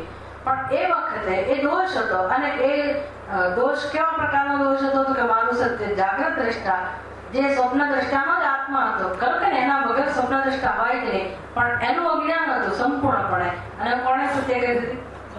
સ્વપ્ન જોનારને. અત્યારે જેને હું જાગ્રત દ્રષ્ટા કહું છું એ આપણી બુદ્ધિમાં સત્ય છે, ખરું? આ સત્ય છે. શાસ્ત્ર કહે છે અત્યારે જે તમને અનુભવ થાય છે આખા જાગ્રત જગતનો અને જાગ્રત દ્રષ્ટાનો અને દ્રશ્યનો, આ બધા નામરૂપ એ જ્યાં લય પામે છે, સુષુપ્તિમાં જોઈએ છે કે લય પામે છે, એ જેમાં લય પામે છે એ મારું સત્ય હોવું જોઈએ. અને એ સત્ય એટલે કયું સત્ય? પરમાત્મા. કારણ કે શેના પરથી નક્કી થાય? તો કે અનુભવ શેનો હતો? સુષુપ્તિમાં અનુભવ શેનો હતો? એકનો, અદ્વિતીયતાનો, પૂર્ણતાનો, જ્ઞાનનો, શાંતિનો, હવાપણાનો, ભાસવાપણાનો, મુક્તિનો. એટલે આખું જાગ્રત જગત અને જાગ્રત દ્રષ્ટા આ બધું એમાં વિલય પામ્યું. એ શું બતાવે છે? એમાંથી જ ઉત્પન્ન થાય છે. તો હવે સ્વપ્ન દ્રષ્ટા અને સ્વપ્ન દ્રશ્ય મિથ્યા. હવે શું સાબિત થાય? જાગ્રત દ્રષ્ટા અને જાગ્રત દ્રશ્ય મિથ્યા. મિથ્યા એટલે જયારે સ્વપ્ન જોતા હતા ત્યારે તમે હતા તો ખરા કે નહીં? આમ તો હતા તો ખરા ને? આવું દ્રશ્ય થઈ ગયું તમે. પણ કેવા રૂપમાં હતા? અનુભવના રૂપમાં. પણ કશી ખોટી વસ્તુને સત્યતા આપતા હતા. એમ અત્યારે આપણે અનુભવ કરનારા તો છીએ, તો કોને સત્યતા આપીએ છીએ? ખોટી વસ્તુ, નામરૂપ. એટલે આપણે ક્યાં ફોકસ કરવાનું છે? અનુભવ કરનારમાં.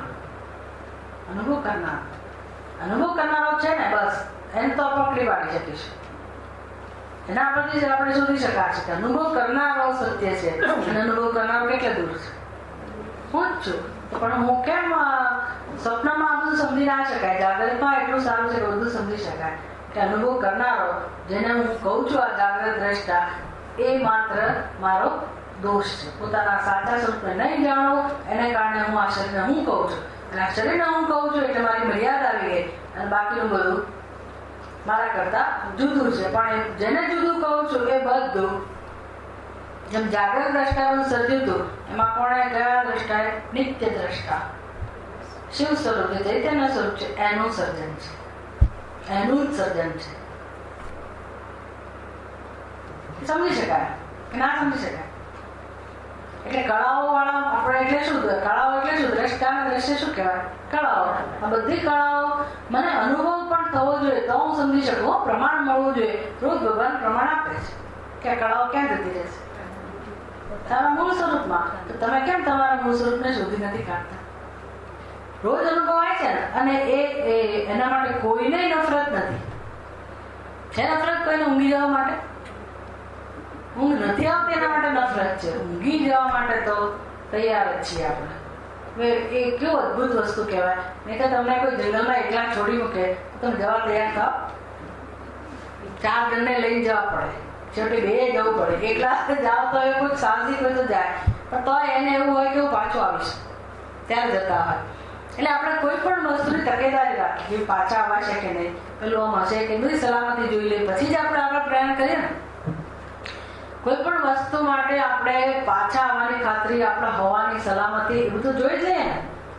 ક્યાંય જઈએ નહીં, પણ સુષુપ્તિમાં તમને ખબર છે કે મારી સાથે કોઈ જ નહીં આવે, અને બધું છોડીને મારે જતા રહ્યા, તો આપણે જવા તૈયાર થઈએ છીએ કે ત્યાં કોઈ બીક લાગતી નથી. પણ આપણને ખબર છે કે બધું ભૂલી જઈશ. કરોડો રૂપિયા મારી પાસે છે એ ભૂલી જઈશ, મારા પ્રિય સંતાનો છે એ ભૂલી જઈશ, મારું ફલાણું કામ રહ્યું બધું ભૂલી જઈશ, તો ચાલે? જાગ્રતમાં એવી એક ક્ષણ આપણે એવું વિચારી શકીએ કે હું બધું ભૂલી જાઉં? હું ભૂલી જઈશ તો એટલે હું લખી રાખું કે જેથી મને યાદ આવે. આપણે કશી વસ્તુ જાગ્રતમાં છોડવા તૈયાર નથી, પણ સુષુપ્તિમાં તમને ખબર જ છે કે અમારું કશું યાદ નથી આવતું, તો સુષુપ્તિમાં કેમ દેવા તૈયાર છે? બધું છોડી દેવા તૈયાર છે. આટલી પણ આપણી તૈયારી છે ને, બહુ મોટી તૈયારી કહેવાય. ભલે ને ભાઈ તમે તમારા બિસ્તર નીચે બધું મૂકી રાખો, ઓશિકા નીચે મૂકી રાખો, બધું ભલે જે કરતા. જૂના જમાનાના લોકો એવું કરે, અને નવા જમાનાના લોકો બેંકના લોકરમાં મૂક્યા, ગમે તે કરે. પણ સુષુપ્તિમાં જવા માટે બધા જ તૈયાર છે. અદભુત છે. ભગવાને કહ્યું તો જ, નહીં તો આપણે કશું કોઈના પર વિશ્વાસ ના રાખીએ ને, એવી જગ્યાએ જઈએ નહીં, અને એવી અવસ્થામાં ના જઈએ, કશું નહીં, પણ પ્રેમથી જતા રહીએ. એટલે આ બધું ભગવાનની કૃપાના કારણે વ્યવસ્થા, પણ એક અનુભવ મારું પ્રમાણ છે કે હું બધું છોડી દઉં છું અને મને શેનો અનુભવ મળે છે. અને છોડી દેવામાં ખરેખર શું ઘટના બને છે? છોડી દઉં કહેવાય, પણ શરીર તો છે જ ને. તો શું છોડ્યું તમે? શું છૂટ્યું ત્યાં? શું છૂટ્યું ત્યાં? મનમાં જે શરીર હું છું એ ખ્યાલ છૂટી ગયો. ખ્યાલ જ છૂટ્યો ને, બાકી બધું અપન છે કે નહીં તો ઊંઘી ના જ આવતો. ખરું ને? કેવું તણાઈ જશે, ઊંઘી જઈશું, શું થશે, પાણી ઘરમાં આવશે ને બધું ડૂબી તો ઊંઘો નહીં. પણ આ ઊંઘમાં શું થાય છે અને શું છોડીએ છીએ? તો કે મારી બધી વસ્તુ મને પાછી મળે છે જાગ્યા પછી, એટલે હું ઊંઘી જઉં છું, બધું સલામત છે. પણ આનંદ છે ન મળે છે ત્યાં, તો કે એ તો છોડવાનો જ મળે છે. પણ શું છોડો છો તમે? મન સાથેનું તાદાત્મ્ય, જ્ઞાનેન્દ્રિયો સાથેનું તાદાત્મ્ય, કર્મેન્દ્રિયો સાથેનું તાદાત્મ્ય, તમારા વિચારો સાથેનું, લાગણીઓ સાથેનું, સુખ દુઃખ સાથેનું, જેને મારું મારું કહો છો એ બધાનું તાદાત્મ્ય છોડી દો છો. છે કે? તો એ છોડવાથી શું મળ્યું? એ છોડી દીધું, એનું નામ કળાઓનો લય થઈ ગયો. જે ઉપાધિ છે એની સાથેનું તાદાત્મ્ય જે છે એનું નામ કળા. કળાઓનું સાથેનું તાદાત્મ્ય એનું નામ સર્જન, અને કળાઓ સાથેના તાદાત્મ્યમાંથી મુક્તિ એનું નામ લય. અને લય રોજ સુષુપ્તિમાં થાય છે. તો જ્ઞાન એટલે શું? જાગ્રતમાં હું એવો લય કરી શકું કે નહીં? જાગ્રતમાં કળાઓ ભલે રહે, પણ હું નથી. અજ્ઞાનને કારણે આ સર્જન છે, તો હું સમજી શકું કે નહીં? અને પછી જે અનુભવ થાય, કોનો અનુભવ થાય? નિર્વિશેષ હુંનો, ખરો ને? સાચા હુંનો, અને એમાંથી જ આ બધું જન્મેલું છે. સ્પષ્ટ છે કે બધી કોઈ મારાથી ભિન્ન નથી. તો ભિન્ન જણાતું હોય છતાંય ભિન્ન નથી, અને એ વ્યવહાર બધો કેવો હોય? પ્રતિબિંબ સાથેના વ્યવહાર તો પ્રતિબિંબ મારા કરતા ભિન્ન છે, પણ આપણે વ્યવહાર કરીએ ને, આમ દેખાય છે ભિન્ન, પણ ખરેખર ભિન્ન છે. જો આ દ્રષ્ટિ કહેવાય. પ્રતિબિંબ દેખાય છે મારા કરતા જુદું, પણ બુદ્ધિમાં સત્યતા છે કે આ પ્રતિબિંબ જુદું છે? તમે 2 ડીશ બનાવો છો નાસ્તાની, અને પ્રતિબિંબનો ઉપયોગ કરો છો કે નહીં? તૈયાર થવા માટે ઉપયોગ કરીએ જ છીએ. પ્રતિબિંબ ઉપયોગી છે. અને પ્રતિબિંબ બીજું કઈ રીતે ઉપયોગી છે? તો કે પ્રતિબિંબ નિર્દેશ કરે છે. કોનો નિર્દેશ કરે છે? જેનું પ્રતિબિંબ છે ને, આખું જગત, આપણી ઉપાધિ, આ બધું કોના જેવું છે? પ્રતિબિંબ, પડછાયા જેવું. પણ એ કોનો નિર્દેશ કરે છે? કોનો પડછાયો? કોનો પડછાયો? બિલકુલ નિરાકાર. તો હવે હું એનો ઉપયોગ કરી શકું કે નહીં? ઉપાધિનો ઉપયોગ એ કરી શકું. કઈ રીતે? બીજી ઉપાધિ સાથે વ્યવહાર કરું તો કઈ રીતે કરું? દ્વૈત બુદ્ધિ વગર. વ્યવહાર ખપ પૂરતો જે દ્વૈતનો એની જરૂર છે વ્યવસ્થા, એટલી એનું મહત્વ આપો. પણ મને ખબર હોય કે હું કોની સાથે વ્યવહાર કરું છું? આત્મા સાથે. આત્માથી ભિન્ન કોઈ નથી. આખો વ્યવહાર બદલાઈ ગયો. આટલું જ બુદ્ધિમાંથી આ જે કળાઓમાં જે તાદાત્મ્ય આપેલું છે, એ કળાઓને આપણે તાદાત્મ્યમાંથી મુક્ત થઈએ, સત્યતા ના આપીએ, તો આપણને સુષુપ્તિમાં જે અનુભવ થાય છે એ જ અનુભવ થાય. એને કહે દર્શન. સારી સૃષ્ટિને શિવરૂપે દેખ્યું. હૈયે આવી વસો એટલે શું? વસેલા જ છે, એને જાણીએ તો પછી એ જાણે કે અવસ્થામાં પ્રસન્નતાનો અનુભવ કરાવે. નામ રૂપાદિ વિભાગમ હિત્વા પુરુષમ પ્રાપ્ય પુરુષે પ્રલીયંતે, પરમાત્મામાં પ્રલય પામે છે.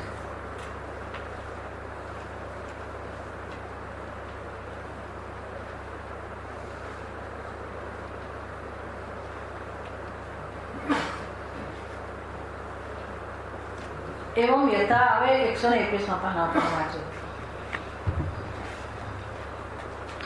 નદીઓની જેમ એવં યથા દૃષ્ટાંત ઉક્ત લક્ષણસ્ય પ્રકૃતસ્યાખ્ય પુરુષસ્ય પરિદ્રષ્ટુઃ પરિસમન્તાत् દ્રષ્ટુદર્શનસ્ય કર્તુઃ સ્વરૂપભૂતસ્ય યથા અર્કઃ સ્વાત્મ પ્રકાશસ્ય કર્તા સર્વતઃ તદ્વત ઇમા ષોડશ કલાઃ. એટલે સૂર્યના કિરણો બધે ફેલાયેલા. સૂર્ય પોતે પ્રકાશ સ્વરૂપ છે, અને કિરણોને શું કહેવાય? કળા. સાંજ પડે શું કરે? બધી કળાઓને પોતાનામાં સમાવી લે છે. તો એ કળાઓ બીજે લઈ નથી પામતી. કળાઓ, સૂર્યના કિરણો ક્યાં લઈ પામે છે? સૂર્યમાંથી. એવી જ રીતે આ પરમાત્માની બધી કળાઓ છેવટે એના મૂળ સ્વરૂપમાં જ બધી લઈ પામે છે. ઇમાહા કલાહ પ્રાણાદ્યાહ ઉક્તાહ કલાહ પુરુષાણ નદીનામ ઇવ સમુદ્રઃ પુરુષઃ અયનમ આત્મભાવગમનમ યાસામ કલાનામ તામ પુરુષતાઃ પુરુષાણ પુરુષમ પ્રાપ્ય પુરુષાત્મભાવમ ઉપગમ્ય તથૈવ અસ્તમ ગચ્છન્તિ. બસ જેમ નદીઓ સમુદ્રમાં અસ્ત પામે, સૂર્યના કિરણો સૂર્યમાં લય પામે, એવી રીતે પરમાત્માની બધી કળાઓ જાગ્રત સ્વપ્ન સુષુપ્તિ બધું શેમાં વિલીન થઈ જાય છે? પુરુષાત્મ ભાવમ ઉપગમ્ય, પરમાત્માને પ્રાપ્ત કરે છે. પરમાત્મા સ્વરૂપ બની જાય છે. હવે પરમાત્મા સ્વરૂપ બની જાય છે, મેં તમને સમજાવ્યું કે જો જે આ કળાઓ કોના જેવી છે, એટલે સૂર્યના કિરણો જ્યારે છે ત્યારે પણ કોની સાથે જોડાયેલા છે, અને સૂર્યના કિરણોનું જે તેજ છે, પ્રકાશ છે, એ પણ કોનો છે? તો આ કળાઓમાં જે સત્તા પ્રગટ થાય છે, એટલે ધારો કે નામરૂપ સત્ય જણાય છે, તો એ સત્ય જણાવવું કોનો ધર્મ છે? એ પણ જ્ઞાન છે. એનું જ્ઞાન થયું ને, કળાઓનું જ્ઞાન થયું, આપણા શરીરની ઉપાધિનું આપણે જ્ઞાન છે, જગતનું જ્ઞાન છે, તમામે તમામ વસ્તુનું જ્ઞાન છે. ખોટું જ્ઞાન કહો કે જે કંઈ ખ્યાલ છે બધાનું જ્ઞાન છે કે તો એ બધામાં ઓતપ્રોત કોણ છે? દરેક નામ રૂપમાં ઓતપ્રોત કોણ છે? જ્ઞાન. જ્ઞાન. તો જ્યારે કળાઓ છે ત્યારે પણ કોણ છે? જ્ઞાન વગર કળાઓનો અનુભવ હોઈ શકે નહીં. અને એ કળાઓ જન્મી શેમાંથી? જ્ઞાનમાંથી. અને લય પામે શેમાં? તો વચ્ચે શું છે? જ્ઞાન જ છે. જ્ઞાન જ છે. અને એ કળાઓ જ છે. પણ કોની કળાઓ છે? જે અનુભવે છે તેની. કળાઓ પોતે પોતાને નથી અનુભવતી. શરીર પોતે પોતાનો અનુભવ નથી કરતો. ખબર પડે ને, જ્ઞાન સ્વરૂપ પરમાત્માને શરીરનો અનુભવ થાય છે. અને એ જ્ઞાન સ્વરૂપ છે, પોતાના જ્ઞાનને કારણે જ આવો એને હું શરીર જેવો અનુભવ થાય છે. આમ સતત આપણે જેનાથી જોડાયેલા એટલે કે કળાઓ લઈ પામે એટલે મને કઈ ભાન જ આવે પછી એવું કઈ કલ્પનાની જરૂર નથી. જ્ઞાન એટલે શું? અત્યારે જેનો અનુભવ થાય છે, જે વસ્તુનો, કાળનો, રૂપનો, નામનો, અવસ્થાનો, લાગણી જેનો અનુભવ થાય છે એ બધું જ્ઞાનમય છે કે નહીં? ખાલી હું અને તું, દ્રષ્ટા અને દ્રશ્ય એ અનુભવ છે ને કારણે થાય છે, જ્ઞાનને કારણે. તો બધું છે ને બને છે તો હોય શું? બસ અમારે ઊંઘી જવાની જરૂર નથી. હવે જાગ્રતમાં મને કોનો અનુભવ થાય? એ જ જ્ઞાન સ્વરૂપ પરમાત્મા.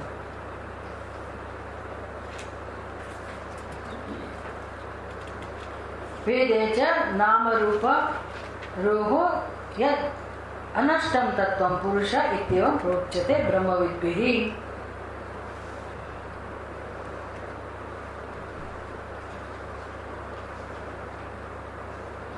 એટલે એ કહે છે કે ભાઈ કળાઓનો લય થવાની રાહ જોવાની જરૂર નથી. ભેદે ચ, ભેદે એટલે જરા નામરૂપ અનુભવ થાય છે ત્યારે પણ યદ અનષ્ટમ તત્વ, બધી કળાઓના અનુભવમાં કોઈક તત્વ એવું છે કે જેમાં ભેદ નથી.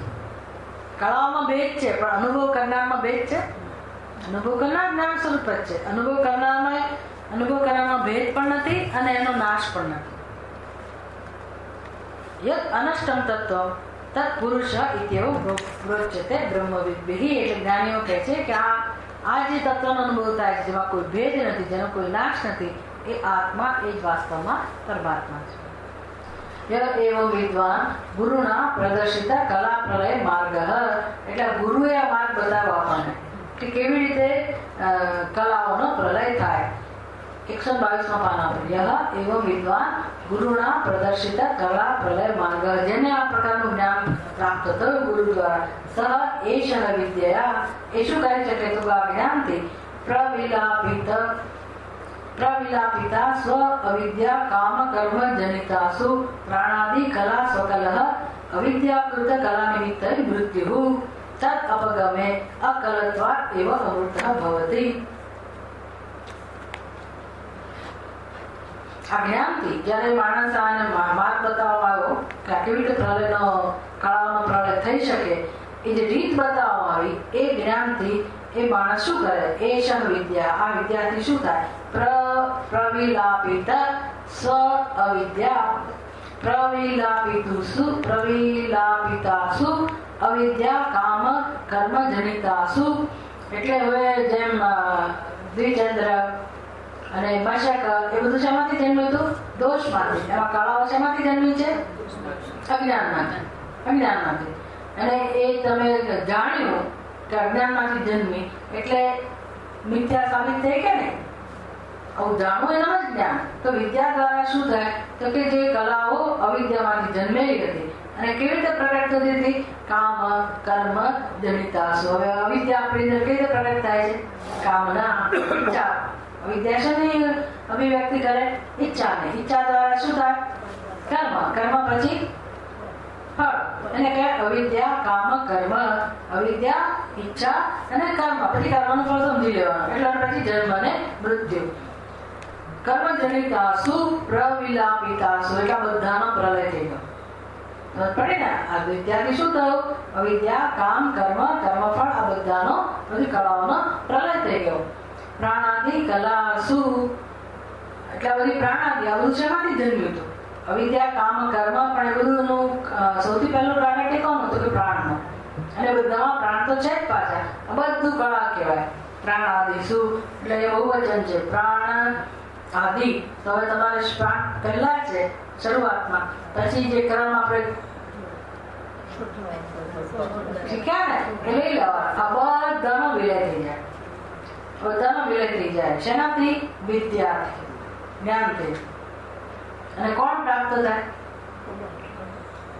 જ્યાં એ લય પામે તે બધી કળાઓ કોણમાં લઈ પામે? કલ્પના કરનારમાં, એટલે હું માં. અને એ હું કેવો પ્રગટ થાય, કેવો હું અનુભવાય? અકલા. અકલા.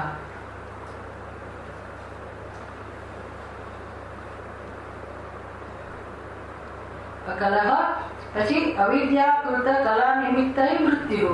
આ બધી કળાઓ નાશ પામી એટલે અકાલ સ્વરૂપ પરમાત્માનો કળાઓ જવાથી હું અકાળ સિદ્ધ થઉં, અકાળ આત્મતત્વનો અનુભવ થાય. બીજું અમરહ વિશેષણ છે.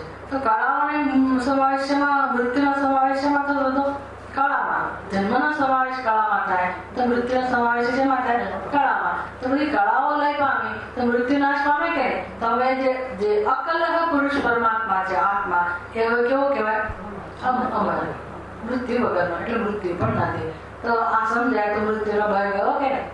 કોઈનું મૃત્યુ નહીં, આપણું પણ મૃત્યુ નામની વસ્તુ જ નથી.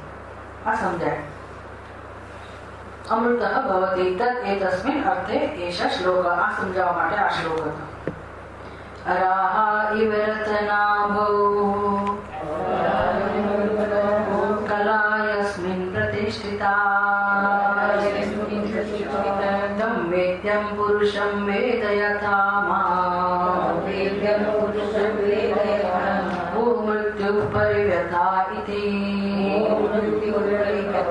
મા મૃત્યુ પરિવ્યથા ઇતિ. અરાહા ઇવ રત્નાભો.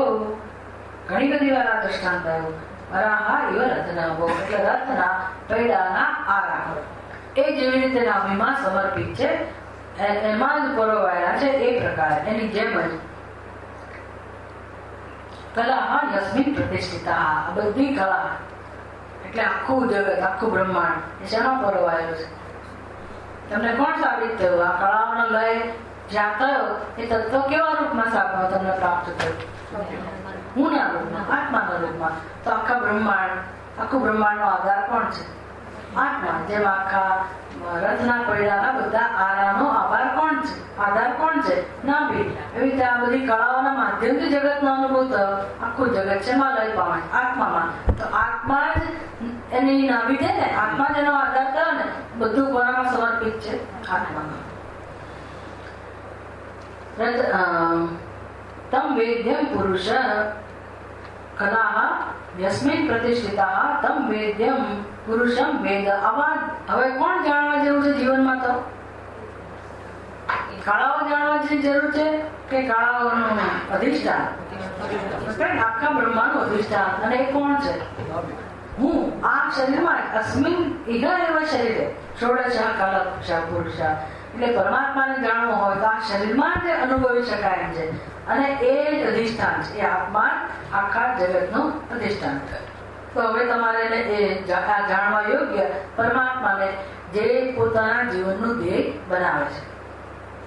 યહ પુરુષમ વેદ. જે મનુષ્યને જાણે છે, આવા પરમાત્માને જે જાણે છે. યથા જેનાથી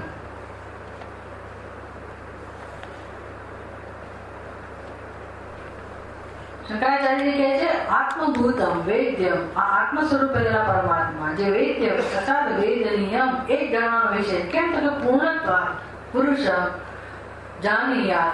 જો એને જાણી લેવામાં આવે તો યથા હે શિષ્ય મા વો યસ્માન મૃત્યુ પરિવ્યથા મા પરિવ્યથયતુ. એટલે ગુરુજી કહે છે કે જો તમે આ પરમાત્માને જાણી લો,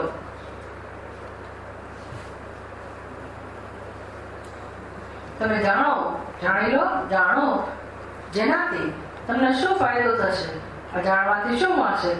તો કે કોઈ રીતે મૃત્યુ તમને પરેશાન નહીં કરે, કોઈ રીતે મૃત્યુનો ભય નહીં રહે. જો તમે એને નહીં જાણો તો આ મૃત્યુ અને એના નિમિત્તથી જેટલા ભય, જેટલી ચિંતા એ બધું હંમેશા તમને સતાવશે. જો જાણી લેશો તો સંપૂર્ણપણે મૃત્યુના ભયમાંથી તમે મુક્ત થશો. જો આત્માને નહીં જાણો તો તમને આ દુઃખ જન્મો જન્મોથી પ્રાપ્ત થયેલું જ છે અને ચાલુ રહેશે. આ જેનો અભિપ્રાય છે. અતઃ તન્મા ભૂત. એટલે હું ઈચ્છું છું, ગુરુજી કહે છે કે એ શિષ્યો, હું ઈચ્છું છું કે તમે બધા મૃત્યુના ભયમાંથી મુક્ત થાવ અને તમે તમારા સ્વરૂપને જાણી લો. તાન હોવાચ એતાવત એવ અહમ એતત પરમ બ્રહ્મ વેદ ના તત પરમસ્તિ. કોઈ અવાજ સંભળાતો જ નથી, કોઈનો અવાજ સંભળાતો નથી. કેવું તમે લોકો રિપીટ વર્ણન કરતા હશો. ચા પીવા જવું છે કે પૂરું કરવું છે? જરા બતાવો કાકા, થોડી સમજવાની તૈયારી બતાવો. ચેન્ટિંગ માટે તો કમસે કમ તમે રિપીટ કરો સરખું. હવે ગુરુજીએ બસ પોતાનો ઉપદેશ પૂરો કર્યો અને શિષ્યોના ચહેરા સામે જોયું છે, લાગ્યું છે કે હજી એને કંઈક એ લોકોને જાણવાની હજી ઇંતજાર, કશું હજી રહી ગયું હોય, બાકી હોય. એટલે ગુરુજી કહે છે તાન હોવા છે. તાન બહુવચન છે, તસ્મય નથી. હવે તાન હોવા છે. તાન એટલે તેમને એટલે કોને? છ શિષ્યોને. સહ ઉવાચ, સહ નથી લખ્યું. તાન હ ઉવાચ.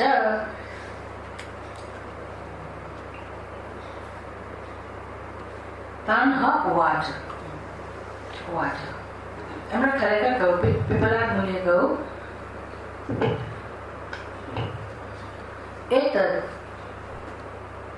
એતદ પરમ બ્રહ્મ અહમ એતાવત એવ વેદ. આ જ પરબ્રહ્મ છે અને એતાવત એવ અહમ વેદ. હું આટલું જ જાણું છું. આ જ પરબ્રહ્મ છે અને હું આટલું જ જાણું છું. અત પરમ ન અસ્તિ ઇતિ. આથી હવે આગળ કશું નથી. બસ આ કળાઓનો ઉદય અને અસ્ત, અને જે ઉદય અને અસ્ત મિથ્યા સાબિત થયા, અને ઉદયની પહેલા પણ એ જ સચ્ચિદાનંદ સ્વરૂપ પરમાત્મા કળાઓ છે ત્યારે પણ સચ્ચિદાનંદ સ્વરૂપ પરમાત્મા, કળાનો લય છે ત્યારે પણ સચ્ચિદાનંદ સ્વરૂપ પરમાત્મા એ જ સત્ય છે. બાકી કોઈ વસ્તુ સત્ય નથી. આટલું જ હું જાણું છું અને આ પરમાત્માનું સ્વરૂપ છે. તે તમર્ચયંતઃ ન પિતાય અસ્માકં અવિદ્યાયાઃ પરમ પારમ તારયસી ઇતિ નમઃ પરમ ઋષિભ્યઃ. નમઃ પરમ ઋષિભ્યઃ. ઇતિ ષષ્ઠઃ પ્રશ્નઃ. તમર્ચયંતઃ તમ હિ ન પિતા. હવે કોને બોલવાનો વારો આવ્યો? ગુરુજીએ પૂર્ણ વિરામ, અને જે કહેવાનું તો કહી દીધું. હવે એ જમાનાના શિષ્યોની વાત છે. આ જમાનામાં હશે, જે હશે તે હશે, પણ એ જમાનાના શિષ્યો આવા હતા. એમને અંદરથી આ પ્રકારની લાગણી થઈ કે અમારે આ ગુરુની પૂજા કરવી જોઈએ. તે તમ અર્ચયંતઃ એટલે એમણે એમની પૂજા. કારણ કે શું કરી શકો તમે? શું કરી શકો? આ વિદ્યાના બદલામાં શું આપી શકો? કંઈ ના આપી શકો. તમે તમારું જીવન સમર્પિત કરો કે મિલકત બધી સમર્પિત કરો તો પણ આ ઉપદેશનો બદલો આપી શકાય નહીં. આવું છે. એટલે એમને સમજાવ્યું તમ અર્ચયંતઃ. એમને તો તમે એટલું જ કરી શકે, નમસ્કાર કરી શકે, અમારો ભાવ પ્રગટ કરી શકે. અને આપણને તો બહુ સારું લાગે, કારણ કે કઈ આપવાનું જ ના રહે. એટલે આપણે તો એવું જ ધર્માન ના એટલે ભાવથી ભાવ છે ને અમારા હૃદયમાં, નમસ્કાર છે ને એટલે ચાલે. પણ એ એમના નમસ્કાર અને એમની પૂજા જુદા પ્રકારની છે. તે તમ અમર્ચંતય તમ હિ ન પિતા. એટલે હવે કેવી સમજ છે એમને કે એ ભલે બધું મિથ્યા છે પણ મિથ્યા જગતમાં વ્યવહાર કેમ કરવો એ મહત્વનું છે. એટલે કહે છે કે હે ગુરુજી, એમની પૂજા કરતા કરતા કહે છે, હે ગુરુજી તમ હિ ન પિતા. તમે જ અમારા ખરા પિતા છો. કેમ તો કે યહ અસ્માકમ અવિદ્યાયાઃ પિતા પરમ તાર અવિદ્યા પરમ પારમ તારયસતિ. કારણ કે તમે અમારા પિતા છો, કારણ કે તમે જ અમને આ અવિદ્યાથી પહેલે પાર લઈ ગયા, દુઃખમાંથી. કારણ કે આનો કોઈ રસ્તો જ નહોતો. ભવ સમુદ્ર કેમ પાર કરવો એનો અમને કોઈ ઉપાય નહોતો. તો તમે તો અમને પાર કરાવી દીધા. આ કિનારાથી પહેલા કિનારે તમે અમને લઈ ગયા, અવિદ્યામાંથી મુક્ત કર્યા. એટલે જે પિતા છે, જે આપણા શરીરના પિતા છે, એ તો ઉપકારી છે જ. એની તો પૂજા થવી જ જોઈએ. એ મહાન છે, એમાં કોઈ સંશય નથી. આ શિષ્ય આવું કહી રહ્યા, ભાષ્યકાર કહે છે એમના ભાષ્યમાં કે તમ હિ નઃ અસ્માકમ પિતા બ્રહ્મ શરીરસ્ય. તમે એમને જન્મ આપ્યો. તો કયા દેહનો જન્મ આપ્યો? બ્રહ્મદેહનો. આમ બ્રહ્મ બનાવવામાં બ્રહ્મદેહનો જન્મ આપ્યો. એટલે પહેલા જે પિતા છે એ તો શું છે? તો કે અવિદ્યા જનયતૃત્વાત नित्यस्य अजरा अमरस्य अभयस्य यह तो एवमेव अस्माकम् अविद्यायाः विपरीतज्ञानात् जन्म मरण रोग दुःखादि ग्राहात् पारात् अविद्या महोदधेः विद्याप्लवेन परम पुनरावृत्ति लक्षण मोक्षाक्षं महोदधेव पारं तारयः तस्मात् नित्यतः पितृत्वं तव अस्मान् प्रति उपपन्नम् इतरः अपि पिता અહીંથી તમારે જોવાનું ઇતરઃ अपि पिता શરીર માત્રમ જનયતિ જગતના અમના શરીરનો જન્મ આપનાર જે પિતા છે એ તો મહાન છે, જેમાં કોઈ પ્રશ્ન જ નથી, એ પૂજનીય છે, પણ એમણે તો એક જન્મ અમને આપ્યો. ત્યારે તમે તો શું કર્યું? બધા જન્મમાંથી મુક્ત કર્યા. એટલે આ પિતાએ જન્મ આપ્યો, મનુષ્યનો જન્મ આપ્યો એટલે પૂછવાનું જ નથી. પછી એ પિતા દેવ જ કહેવાય. માતૃદેવો ભવ પિતૃદેવો ભવ. પિતાને ખબર હોવી જોઈએ કે મારું શું સ્થાન છે, કે હું જે સંતાનોને જન્મ આપું છું એની પાછળ કયું કારણ છે, તો કે એ સંતાનો મોક્ષ માર્ગે જાય, નહીં કે ભટકે આ સૃષ્ટિમાં. એટલા માટે એને જન્મ આપ્યો. અને એને જન્મ નથી આપ્યો, ભગવાન એને નિમિત્ત બનાવ્યા અને એના ઘરે સંતાનનો જન્મ થયો. એ સંતાનના જન્મનું મહત્વ છે. આપણે કહીએ જા બેઠા થતા રખડને જે કરવું કર, હું બેઠો છું, હું સંભાળી, ઘરમાં રોટલા ટીકા કરો, બીજો બધો વ્યવહાર કરો અને મોજ મજા કરે. આ કે પિતા ના કહેવાય. અને ખરા સંસ્કાર આપવા અને આ માર્ગે લઈ દો ધીરે ધીરે. બીજું બધું કરે, પણ એની ફરજ શું હોય તો કે પિતાનું પહેલા ધ્યાન રાખે. આજના કયા બાળકો માતા પિતાનું ધ્યાન રાખે? અને તમે લોકો આમ ફુલાઈ કરો કે મારા તાકાત છે ને એટલે મેં એને છૂટ આપી, કે બુદ્ધિમત્તા ના કહેવાય. તમે એને ભૌતિકતાને માર્ગે લઈ જાઓ છો, એને એ એટલું જ શીખવાડો છો. એની ફરજ શું છે નથી શીખવાડતા. અને એના બાળ બચ્ચાનું ધ્યાન રાખવાનું ઊંચા નથી આવતા. તમારે જે કરવાનું છે એ નથી કરતા અને એ લોકોને સાચા માર્ગે નથી વાળતા. આ જીવન કોઈ સંસ્કારિતા નથી. એમાં કઈ તમારે બહુ મોટો પેલું રાખવા જેવું નથી કે અમે કેવું બધાનું સાચવીએ છીએ. એ કે કર્તવ્ય નથી. 50 વર્ષ પછી તમારું કર્તવ્ય છે માત્ર અધ્યાત્મનું ચિંતન અને નિષ્કામ સેવા. ઘરની સેવા તો બધા કરે, એમાં શું કે સેવા ના કહેવાય, એ તો કરવાની જ હોય પહેલેથી. પણ બાળકોને અધ્યાત્મના માર્ગે લઈ જવા દેવા, કેળવવા, ટ્રેનિંગ આપી, સંસ્કાર આપવા, એની બદલે તમે એની જવાબદારી તમે પૂરી કર્યા કરો. એ બધા મોજ મજા કરે અથવા પૈસા કમાયા કરે અને તમારું જીવન પૂરું થઈ જાય, તમને ખબર નથી કે તમે શું કરી રહ્યા છો. એટલે આ બધું જરાક સમજાવવું જોઈએ. અહીંયા શંકરાચાર્યજી કહે છે કે જો આ પિતા તો હિતેચ્છુ છે, એને અમને જન્મ આપ્યો, શેના માટે જન્મ આપ્યો હોય? ભગવાને શું કામ તમને પિતા માતા બનાવ્યા હોય કોઈ જીવના જન્મ માટે? આપણી જરૂર પડી ને, માતા પિતાની જરૂર પડી એટલે ભગવાને કોઈકને જન્મ આપ્યો. જન્મ આપવા માટે તમારી મદદ લીધી, પણ ભગવાનનું પ્રયોજન શું હોય? એ જીવ એને પ્રાપ્ત કરે, આધ્યાત્મિક ઉન્નતિ કરે. અને આ બધા ગાર્ડિયન્સ લોકો શું કરે? વાલી એનો બસ ભૌતિકતાને સંપોષા કરે. એ તો ખોટું કહેવાય. એટલે કે તમારા સંતાન નથી, એ ભગવાનના સંતાન છે અને આધ્યાત્મિક માર્ગે જાય એવું આપણે કરવું જોઈએ. આપણે આપણું કર્મ કરવું જોઈએ કે ભાઈ આપણો સમય પૂરો થઈ ગયો સંસારનો અને હવે આપણે આ માર્ગે જઈએ. એ આપણને શીખવવું જોઈએ. પણ અહીંયા તો ગુરુજીની ખાસ પ્રશંસા છે કે શિષ્યો કહે છે, ઋષિમુનિઓ કહે છે કે અમારા પિતા પણ પૂજનીય છે, એ પણ હિતૈષી છે, એની પણ પૂજા કરવી જોઈએ, પણ તો જીવન દરમિયાન જ થવું જોઈએ. અને તમે અમારા ખરા પિતા છો. તો કેમ? તો કે વિદ્યાર્થી તમે અમારા નિત્ય અજર અમર અભય રૂપ એવા બ્રહ્મ સ્વરૂપનો અમને દેહ આપ્યો અને બધા જનયતા છો તમે, એવો દેહ આપ્યો એટલે તમે મારા પિતા છો. અને આપણે શું છે, આપણે શું કર્યું તો કે વિદ્યારૂપી નૌકા દ્વારા અમને જે જ્ઞાન આપ્યું એ અમારા માટે શું બની ગયું? સંસાર તરી જવાનો તરાપો. જ્ઞાન પ્લવે નૈવ, જ્ઞાન પ્લવથી જ આ તરી શકાય. તમે અમને જ્ઞાન આપ્યું જેથી અમે અમારો સંસાર તરી જઈ શક્યા. એટલે અત્યંત પ્રસન્ન તુષ્ટ છે.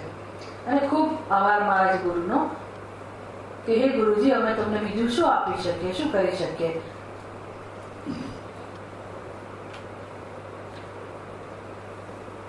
જો પહેલા પિતા પૂજ્ય હોય તો કેવું વક્તવ્ય? આત્યંતિક અભય દાતું હોવું જોઈએ. અત્યંત અભયતા પ્રાપ્ત કરાવી એના માટે તો શું કરવું જોઈએ? પહેલા પૂજ્ય હોય તો આ તો કેવા પૂજ્ય હોય, એટલે કહે છે તમે નમસ્કાર સિવાય કઈ ના કરજો. નમઃ પરમ ઋષિભ્યઃ, નમઃ પરમ ઋષિભ્યઃ, 2 વખત. આ પરમ ઋષિભ્યઃ એટલે ગુરુજીને નમસ્કાર. નમઃ પરમ ઋષિભ્યઃ બ્રહ્મ વિદ્યા સંપ્રદાય કર્તૃભ્યઃ નમઃ પરમ ઋષિભ્યઃ. પરમ ઋષિઓ કેવા છે તો કે બ્રહ્મ વિદ્યા સંપ્રદાય કર્તૃભ્ય, જેણે આ સંપ્રદાય ચાલુ રાખ્યો. ગુરુજીએ જે જ્ઞાન આપ્યું એણે એના શિષ્યને આપ્યું, એણે એના શિષ્યને આપ્યું, એમ કરતા કરતા પરંપરા ચાલુ રાખી. બ્રહ્મ વિદ્યા સંપ્રદાય કર્તૃભ્યઃ નમઃ પરમ ઋષિભ્યઃ નમઃ ઇતિ દ્વિવચનમ આદરાર્થમ. આદર માટે, ગુરુ પ્રત્યેનો જે આદર છે વ્યક્ત કરવા માટે, અને બીજું પ્રશ્નની સમાપ્તિ માટે.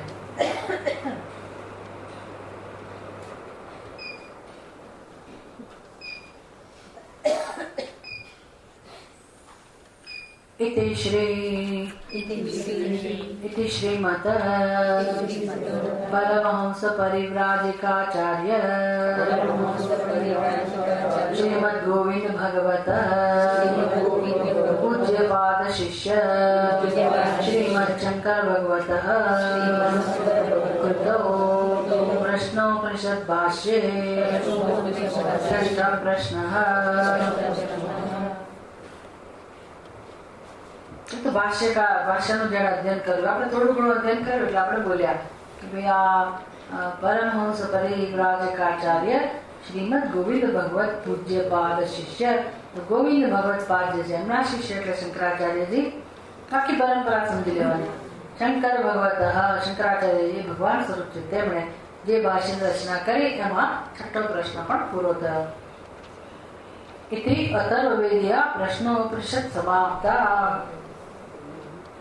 અને અહીંયા કહ્યું ઇતિ ષષ્ઠ પ્રશ્ન. આ બુકમાં નથી પણ ગુજરાતી બુકમાં છે ઇતિ ષષ્ઠ પ્રશ્ન. આ પ્રકારે છઠ્ઠો ખંડ પણ પૂરો થયો. ઓમ ભદ્રં કર્ણેભિઃ શૃણુયામ દેવાઃ.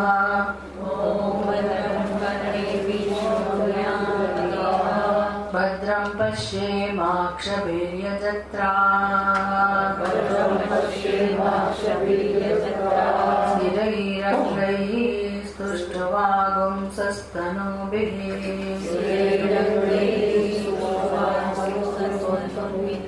व्यशेम देवहितं यदायुः. स्वस्ति न इन्द्रो वृद्धश्रवाः. स्वस्ति नः पूषा विश्ववेदाः. स्वस्ति नस्तार्क्ष्यो अरिष्टनेमिः. स्वस्ति नो बृहस्पतिर्दधातु. ॐ श्रुतिस्मृतिपुराणानाम् आलयं करुणालयं नमामि भगवत्पादं शङ्करं लोकशङ्करं. शङ्करं शङ्कराचार्यं केशवं बादरायणं.